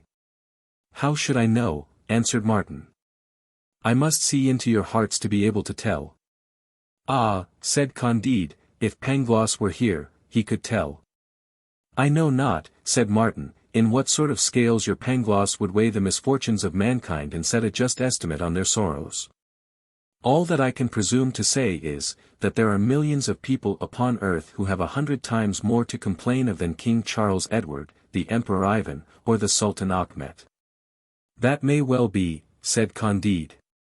In a few days they reached the Bosphorus, and Candide began by paying a very high ransom for Cacambo. Then without losing time, he and his companions went on board a galley, in order to search on the banks of the Propontis for his Cungon, however ugly she might have become. Among the crew there were 2 slaves who rowed very badly, and to whose bare shoulders the Levantine captain would now and then apply blows from a bull's pizzle. Candide, from a natural impulse, looked at these 2 slaves more attentively than at the other oarsmen, and approached them with pity. Their features, though greatly disfigured, had a slight resemblance to those of Pangloss and the unhappy Jesuit and Westphalian baron, brother to Miss Cungon. This moved and saddened him. He looked at them still more attentively. Indeed, said he to Cacambo, if I had not seen Master Pangloss hanged, and if I had not had the misfortune to kill the baron, I should think it was they that were rowing. At the names of the baron and of Pangloss, the 2 galley slaves uttered a loud cry, held fast by the seat, and let drop their oars. The captain ran up to them and redoubled his blows with the bull's pizzle. Stop! Stop! Sir, cried Candide. I will give you what money you please. What? It is Candide, said one of the slaves. What? It is Candide, said the other. Do I dream, cried Candide, am I awake? Or am I on board a galley? Is this the baron whom I killed? Is this Master Pangloss whom I saw hanged? It is we. It is we, answered they. Well. Is this the great philosopher, said Martin. Ah. Captain, said Candide, what ransom will you take for Monsieur de Thunder Tentronque, one of the first barons of the empire, and for Monsieur Pangloss, the profoundest metaphysician in Germany? Dog of a Christian, answered the Levantine captain, since these 2 dogs of Christian slaves are barons and metaphysicians, which I doubt not are high dignities in their country, you shall give me 50,000 sequins. You shall have them, sir. Carry me back at once to Constantinople, and you shall receive the money directly. But no, carry me first to Miss Cungon. Upon the first proposal made by Candide, however, the Levantine captain had already tacked about, and made the crew ply their oars quicker than a bird cleaves the air. Candide embraced the baron and Pangloss 100 times. And how happened it, my dear baron, that I did not kill you? And, my dear Pangloss, how came you to life again after being hanged? And why are you both in a Turkish galley? And it is true that my dear sister is in this country, said the baron. Yes, answered Cacambo. Then I behold, once more, my dear Candide, cried Pangloss. Candide presented Martin and Cacambo to them, they embraced each other, and all spoke at once. The galley flew, they were already in the port. Instantly Candide sent for a Jew, to whom he sold for 50,000 sequins a diamond worth 100,000, though the fellow swore to him by Abraham that he could give him no more. He immediately paid the ransom for the Baron and Pangloss.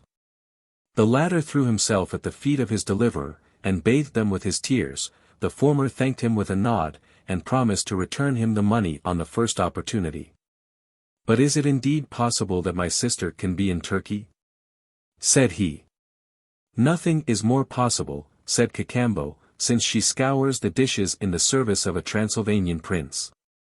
Candide sent directly for 2 Jews and sold them some more diamonds, and then they all set out together in another galley to deliver Cungan from slavery.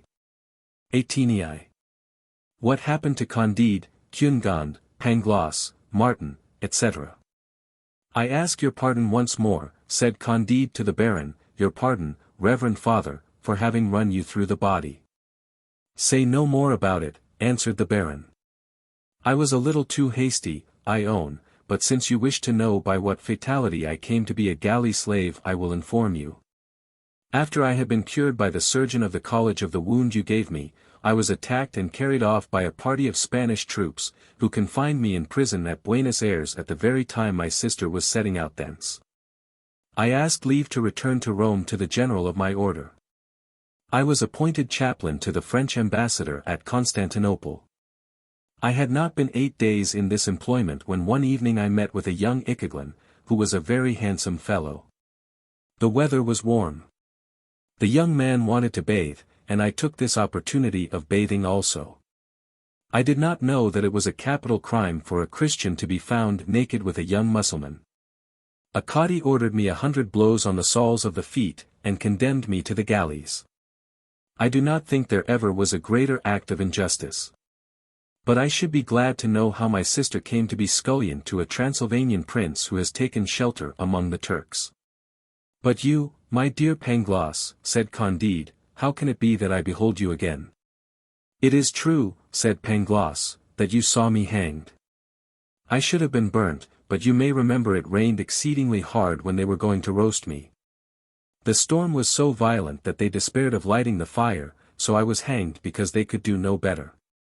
A surgeon purchased my body, carried me home, and dissected me. He began with making a crucial incision on me from the navel to the clavicula. One could not have been worse hanged than I was. The executioner of the Holy Inquisition was a subdeacon, and knew how to burn people marvelously well, but he was not accustomed to hanging. The cord was wet and did not slip properly, and besides it was badly tied. In short, I still drew my breath, when the crucial incision made me give such a frightful scream that my surgeon fell flat upon his back, and imagining that he had been dissecting the devil he ran away, dying with fear, and fell down the staircase in his flight. His wife, hearing the noise, flew from the next room. She saw me stretched out upon the table with my crucial incision. She was seized with yet greater fear than her husband, fled, and tumbled over him. When they came to themselves a little, I heard the wife say to her husband, "My dear, how could you take it into your head to dissect a heretic? Do you not know that these people always have the devil in their bodies? I will go and fetch a priest this minute to exorcise him." At this proposal I shuddered, and mustering up what little courage I had still remaining I cried out aloud, "Have mercy on me." At length the Portuguese barber plucked up his spirits. He sewed up my wounds, his wife even nursed me. I was upon my legs at the end of 15 days. The barber found me a place as lackey to a knight of Malta who was going to Venice, but finding that my master had no money to pay me my wages I entered the service of a Venetian merchant, and went with him to Constantinople. One day I took it into my head to step into a mosque, where I saw an old imam and a very pretty young devotee who was saying her paternosters. Her bosom was uncovered, and between her breasts she had a beautiful bouquet of tulips, roses, anemones, ranunculus, hyacinths, and auriculas. She dropped her bouquet, I picked it up, and presented it to her with a profound reverence. I was so long in delivering it that the imam began to get angry, and seeing that I was a Christian he called out for help. They carried me before the Cadi, who ordered me 100 lashes on the soles of the feet and sent me to the galleys. I was chained to the very same galley and the same bench as the young baron. On board this galley there were 4 young men from Marseilles, 5 Neapolitan priests, and 2 monks from Corfu, who told us similar adventures happened daily. The Baron maintained that he had suffered greater injustice than I, and I insisted that it was far more innocent to take up a bouquet and place it again on a woman's bosom than to be found stark naked with an icheglen. We were continually disputing, and received 20 lashes with a bull's pizzle when the concatenation of universal events brought you to our galley, and you were good enough to ransom us. Well, my dear Pangloss, said Candide to him, when you had been hanged, dissected, whipped, and were tugging at the oar, did you always think that everything happens for the best? I am still of my first opinion, answered Pangloss, for I am a philosopher and I cannot retract, especially as Leibniz could never be wrong. And besides, the pre-established harmony is the finest thing in the world, and so is his plenum and materia subtilis. XXIX. How Candide found Cunegonde and the old woman again. While Candide, the Baron, Pangloss, Martin, and Cacambo were relating their several adventures, were reasoning on the contingent or non-contingent events of the universe, disputing on effects and causes, on moral and physical evil, on liberty and necessity, and on the consolations a slave may feel even on a Turkish galley, they arrived at the house of the Transylvanian prince on the banks of the Propontis. The first objects which met their sight were Cunegonde and the old woman hanging towels out to dry. The Baron paled at this sight. The tender, loving Candide, seeing his beautiful Cunegonde embrowned, with bloodshot eyes, withered neck, wrinkled cheeks, and rough, red arms, recoiled 3 paces, seized with horror, and then advanced out of good manners. She embraced Candide and her brother, they embraced the old woman, and Candide ransomed them both. There was a small farm in the neighborhood which the old woman proposed to Candide to make a shift with till the company could be provided for in a better manner. Cunegonde did not know she had grown ugly, for nobody had told her of it. And she reminded Candide of his promise in so positive a tone that the good man durst not refuse her. He therefore intimated to the Baron that he intended marrying his sister. I will not suffer, said the Baron, such meanness on her part, and such insolence on yours. I will never be reproached with this scandalous thing, my sister's children would never be able to enter the church in Germany. No. My sister shall only marry a baron of the empire. Cunegonde flung herself at his feet, and bathed them with her tears, still he was inflexible. Thou foolish fellow, said Candide. I have delivered thee out of the galleys, I have paid thy ransom, and thy sister's also, she was a scullion, and is very ugly, yet I am so condescending as to marry her, and dost thou pretend to oppose the match? I should kill thee again, were I only to consult my anger. Thou mayest kill me again, said the Baron, but thou shalt not marry my sister, at least whilst I am living. XXX. The conclusion. At the bottom of his heart Candide had no wish to marry Cunegonde. But the extreme impertinence of the Baron determined him to conclude the match, and Cunegonde pressed him so strongly that he could not go from his word. He consulted Pangloss, Martin, and the faithful Cacambo. Pangloss drew up an excellent memorial, wherein he proved that the Baron had no right over his sister, and that according to all the laws of the empire, she might marry Candide with her left hand. Martin was for throwing the Baron into the sea. Cacambo decided that it would be better to deliver him up again to the captain of the galley, after which they thought to send him back to the general father of the order at Rome by the first ship. This advice was well received, the old woman approved it, they said not a word to his sister, the thing was executed for a little money, and they had the double pleasure of entrapping a Jesuit and punishing the pride of a German baron. It is natural to imagine that after so many disasters Candide married, and living with the philosopher Pangloss, the philosopher Martin, the prudent Cacambo, and the old woman. Having besides brought so many diamonds from the country of the ancient Incas, must have led a very happy life. But he was so much imposed upon by the Jews that he had nothing left except his small farm, his wife became uglier every day, more peevish and unsupportable, the old woman was infirm and even more fretful than Cunegonde. Cacambo, who worked in the garden, and took vegetables for sale to Constantinople, was fatigued with hard work, and cursed his destiny. Pangloss was in despair at not shining in some German university. For Martin, he was firmly persuaded that he would be as badly off elsewhere, and therefore bore things patiently. Candide, Martin, and Pangloss sometimes disputed about morals and metaphysics. They often saw passing under the windows of their farm boats full of effendis, pashas, and cadis, who were going into banishment to Lemnos, Mytilene, or Erzurum. And they saw other cadis, pashas, and effendis coming to supply the place of the exiles, and afterwards exiled in their turn. They saw heads decently impaled for presentation to the Sublime Porte. Such spectacles as these increased the number of their dissertations. And when they did not dispute, time hung so heavily upon their hands, that one day the old woman ventured to say to them, "I want to know which is worse, to be ravished 100 times by Negro pirates, to have a buttock cut off. To run the gauntlet among the Bulgarians, to be whipped and hanged at an auto da fe, to be dissected, to row in the galleys, in short, to go through all the miseries we have undergone, or to stay here and have nothing to do."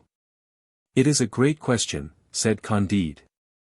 This discourse gave rise to new reflections, and Martin especially concluded that man was born to live either in a state of distracting inquietude or of lethargic disgust.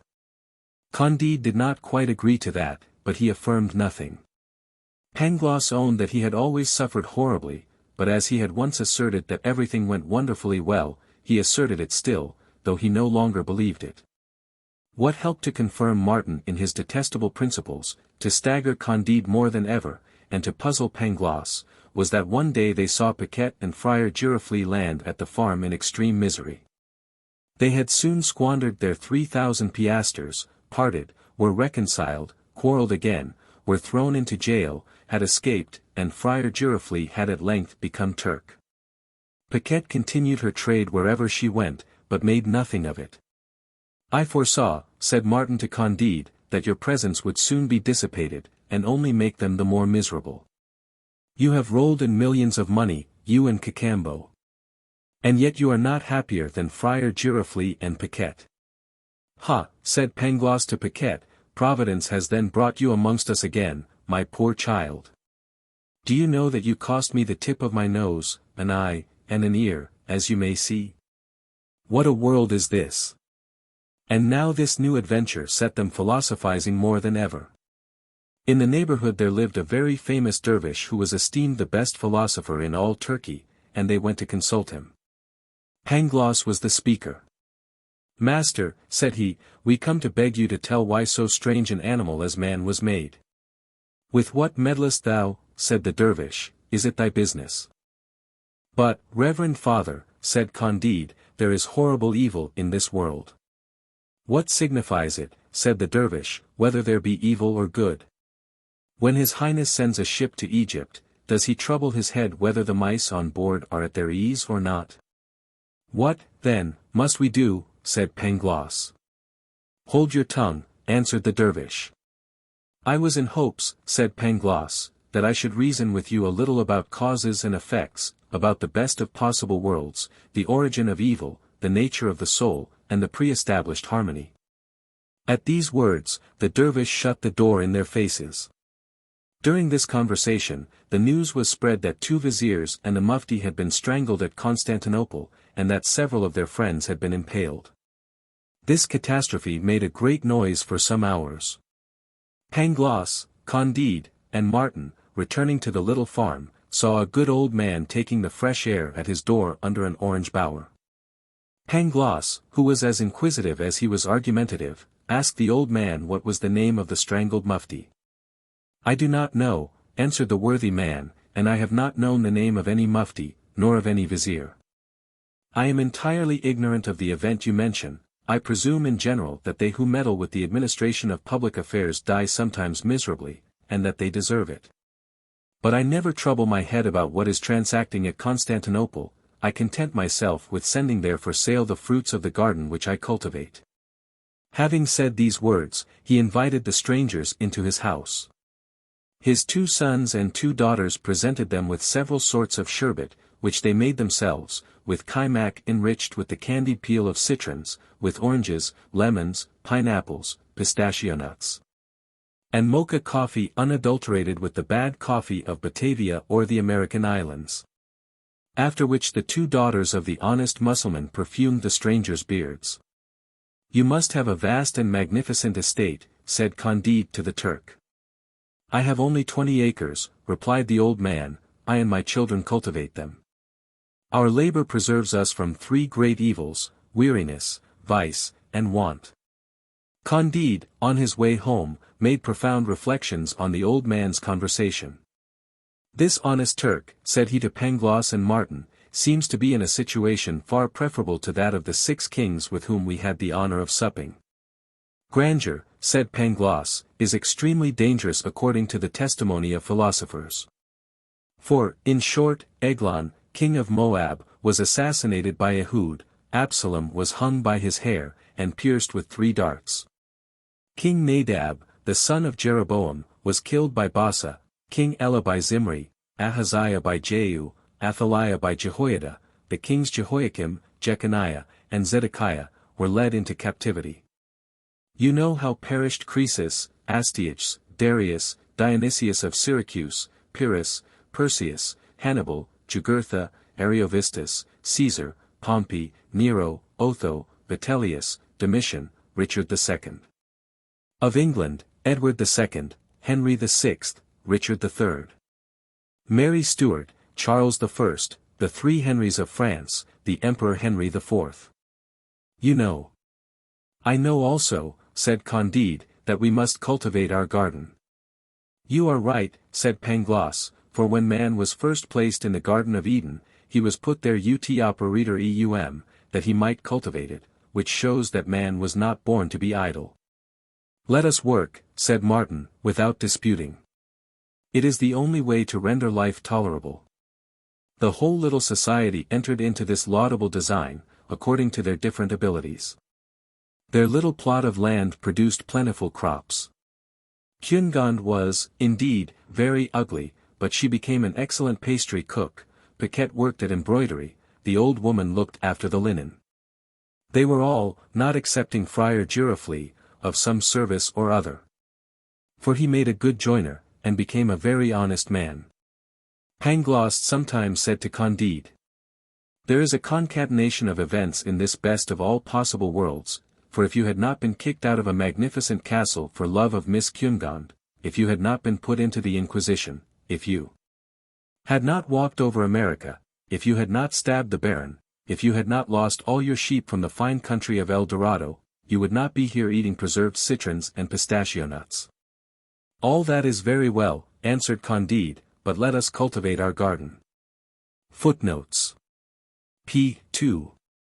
The name Pangloss is derived from 2 Greek words signifying all and language.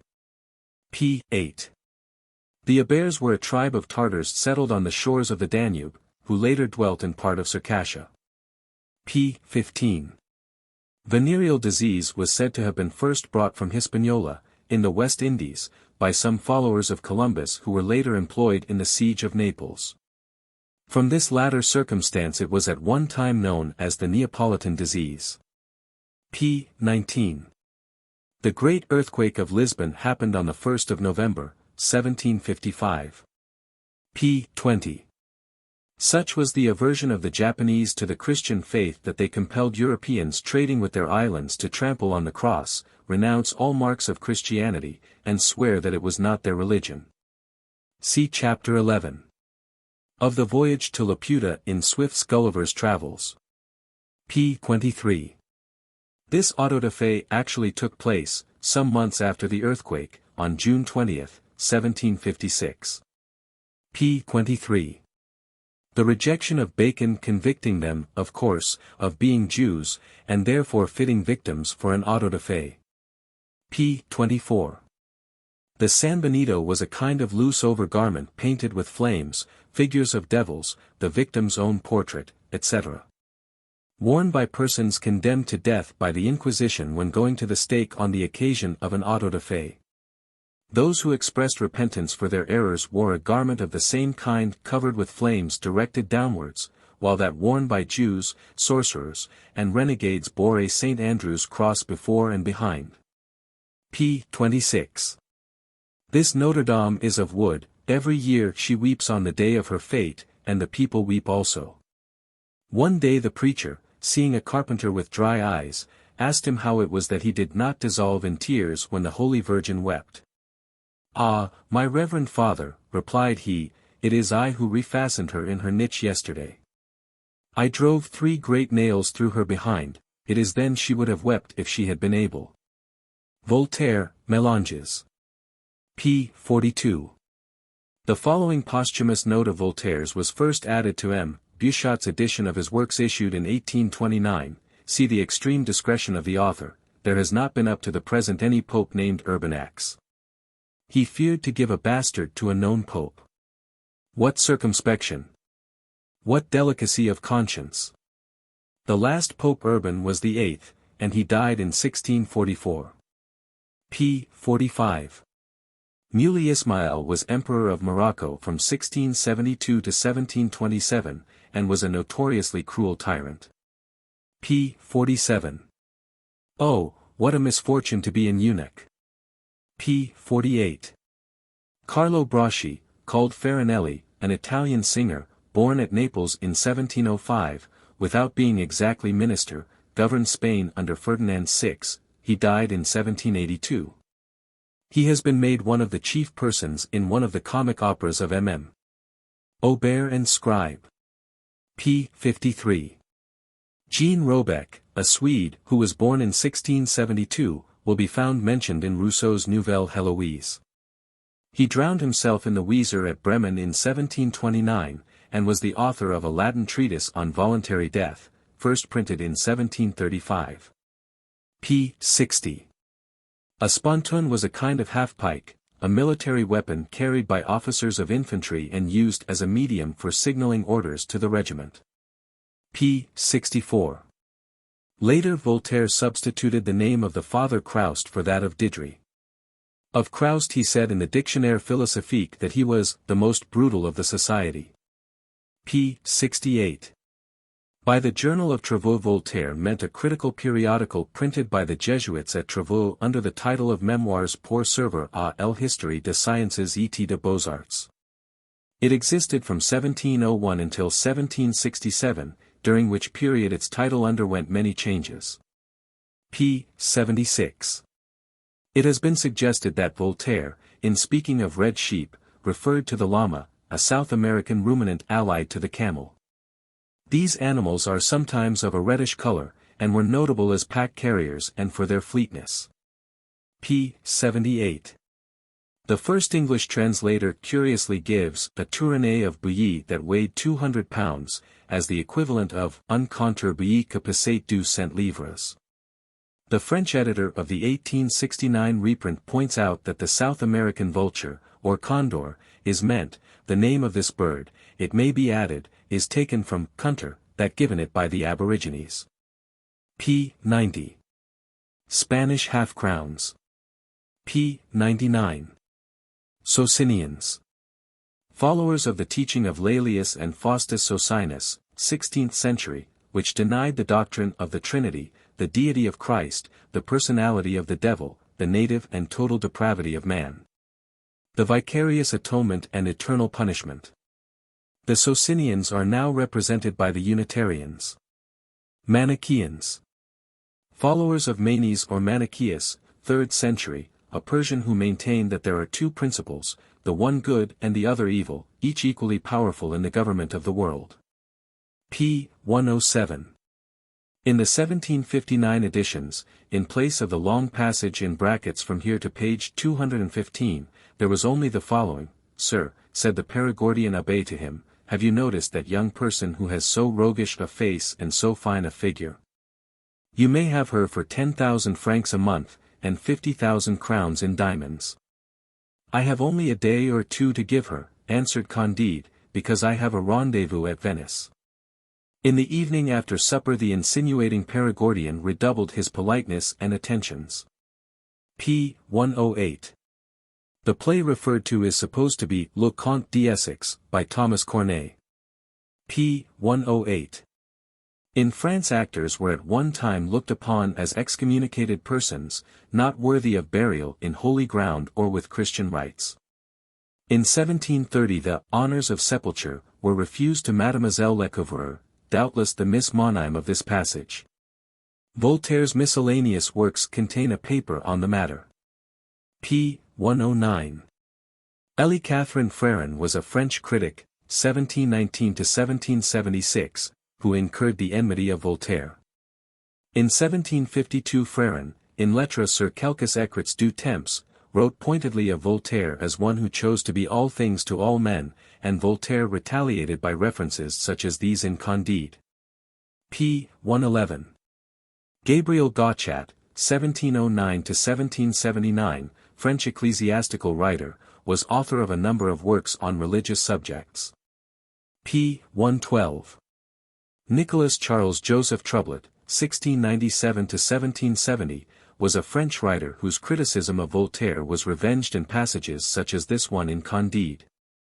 And one in the Pauvre Diable beginning. L'Abbé Troublet avait alors le rage de traiter à Paris un petit personnage. p. 120. Damiens, who attempted the life of Louis XV. In 1757, was born at Arras, capital of Artois, a Trebety. p. 120. On May 14, 1610, Ravaillac assassinated Henry VI. p. 120. On December 27, 1594, Jean Châtel attempted to assassinate Henry IV. p. 122. This same curiously inept criticism of the war which cost France her American provinces occurs in Voltaire's Memoirs, wherein he says, in 1756 England made a piratical war upon France for some acres of snow. See also his Précis du siècle de Louis XV. p. 123. Admiral Byng was shot on March 14, 1757. p. 129. Commenting upon this passage, M. Sarcey says admirably, all is there. In those 10 lines Voltaire has gathered all the griefs and all the terrors of these creatures, the picture is admirable for its truth and power. But do you not feel the pity and sympathy of the painter? Here irony becomes sad, and in a way an avenger. Voltaire cries out with horror against the society which throws some of its members into such an abyss. He has his Bartholomew fever, we tremble with him through contagion. p. 142. The following particulars of the 6 monarchs may prove not uninteresting. Achmet III. Born in 1673, d. 1739, was dethroned in 1730. Ivan VI. Born in 1740, d. 1762, was dethroned in 1741. Charles Edward Stuart, the Pretender, born in 1720, d. 1788. Auguste III. Born in 1696, d. 1763. Stanislas, born in 1682, d. 1766. Theodore, born in 1690, d. 1755. It will be observed that, although quite impossible for the 6 kings ever to have met, 5 of them might have been made to do so without any anachronism. p. 149. François Leopold Ragotsky, 1676–1735. Typographical errors corrected in text. Chapter 13 heading in Table of Contents amended to match chapter heading on. Metaphysico-theological cosmologology amended to metaphysico-theological cosmologology. Leibniz amended to Leibniz. Preserved amended to preserved. Rougish amended to roguish, crows amended to crowns. Where there is an equal number of instances of a word being hyphenated and unhyphenated, both versions of the word have been retained, dunghill/dunghill, and newcomers/newcomers. A single footnote on has been moved to the endnotes, and the notes numbers reindexed. A page reference was added to the moved footnote to match the format of other endnotes. Modern library blurb, male complete list of titles, left as is. There are 2 instances of Massa Carrera, and 1 instance of Massa Carrara. As this latter is in the introduction, i.e. distinct from the book proper, it has been retained. The different spellings of Kungand, which occurs only in the introduction, and Robeck, which occurs in the notes, spelled Robeck in the text, have been retained for the same reason.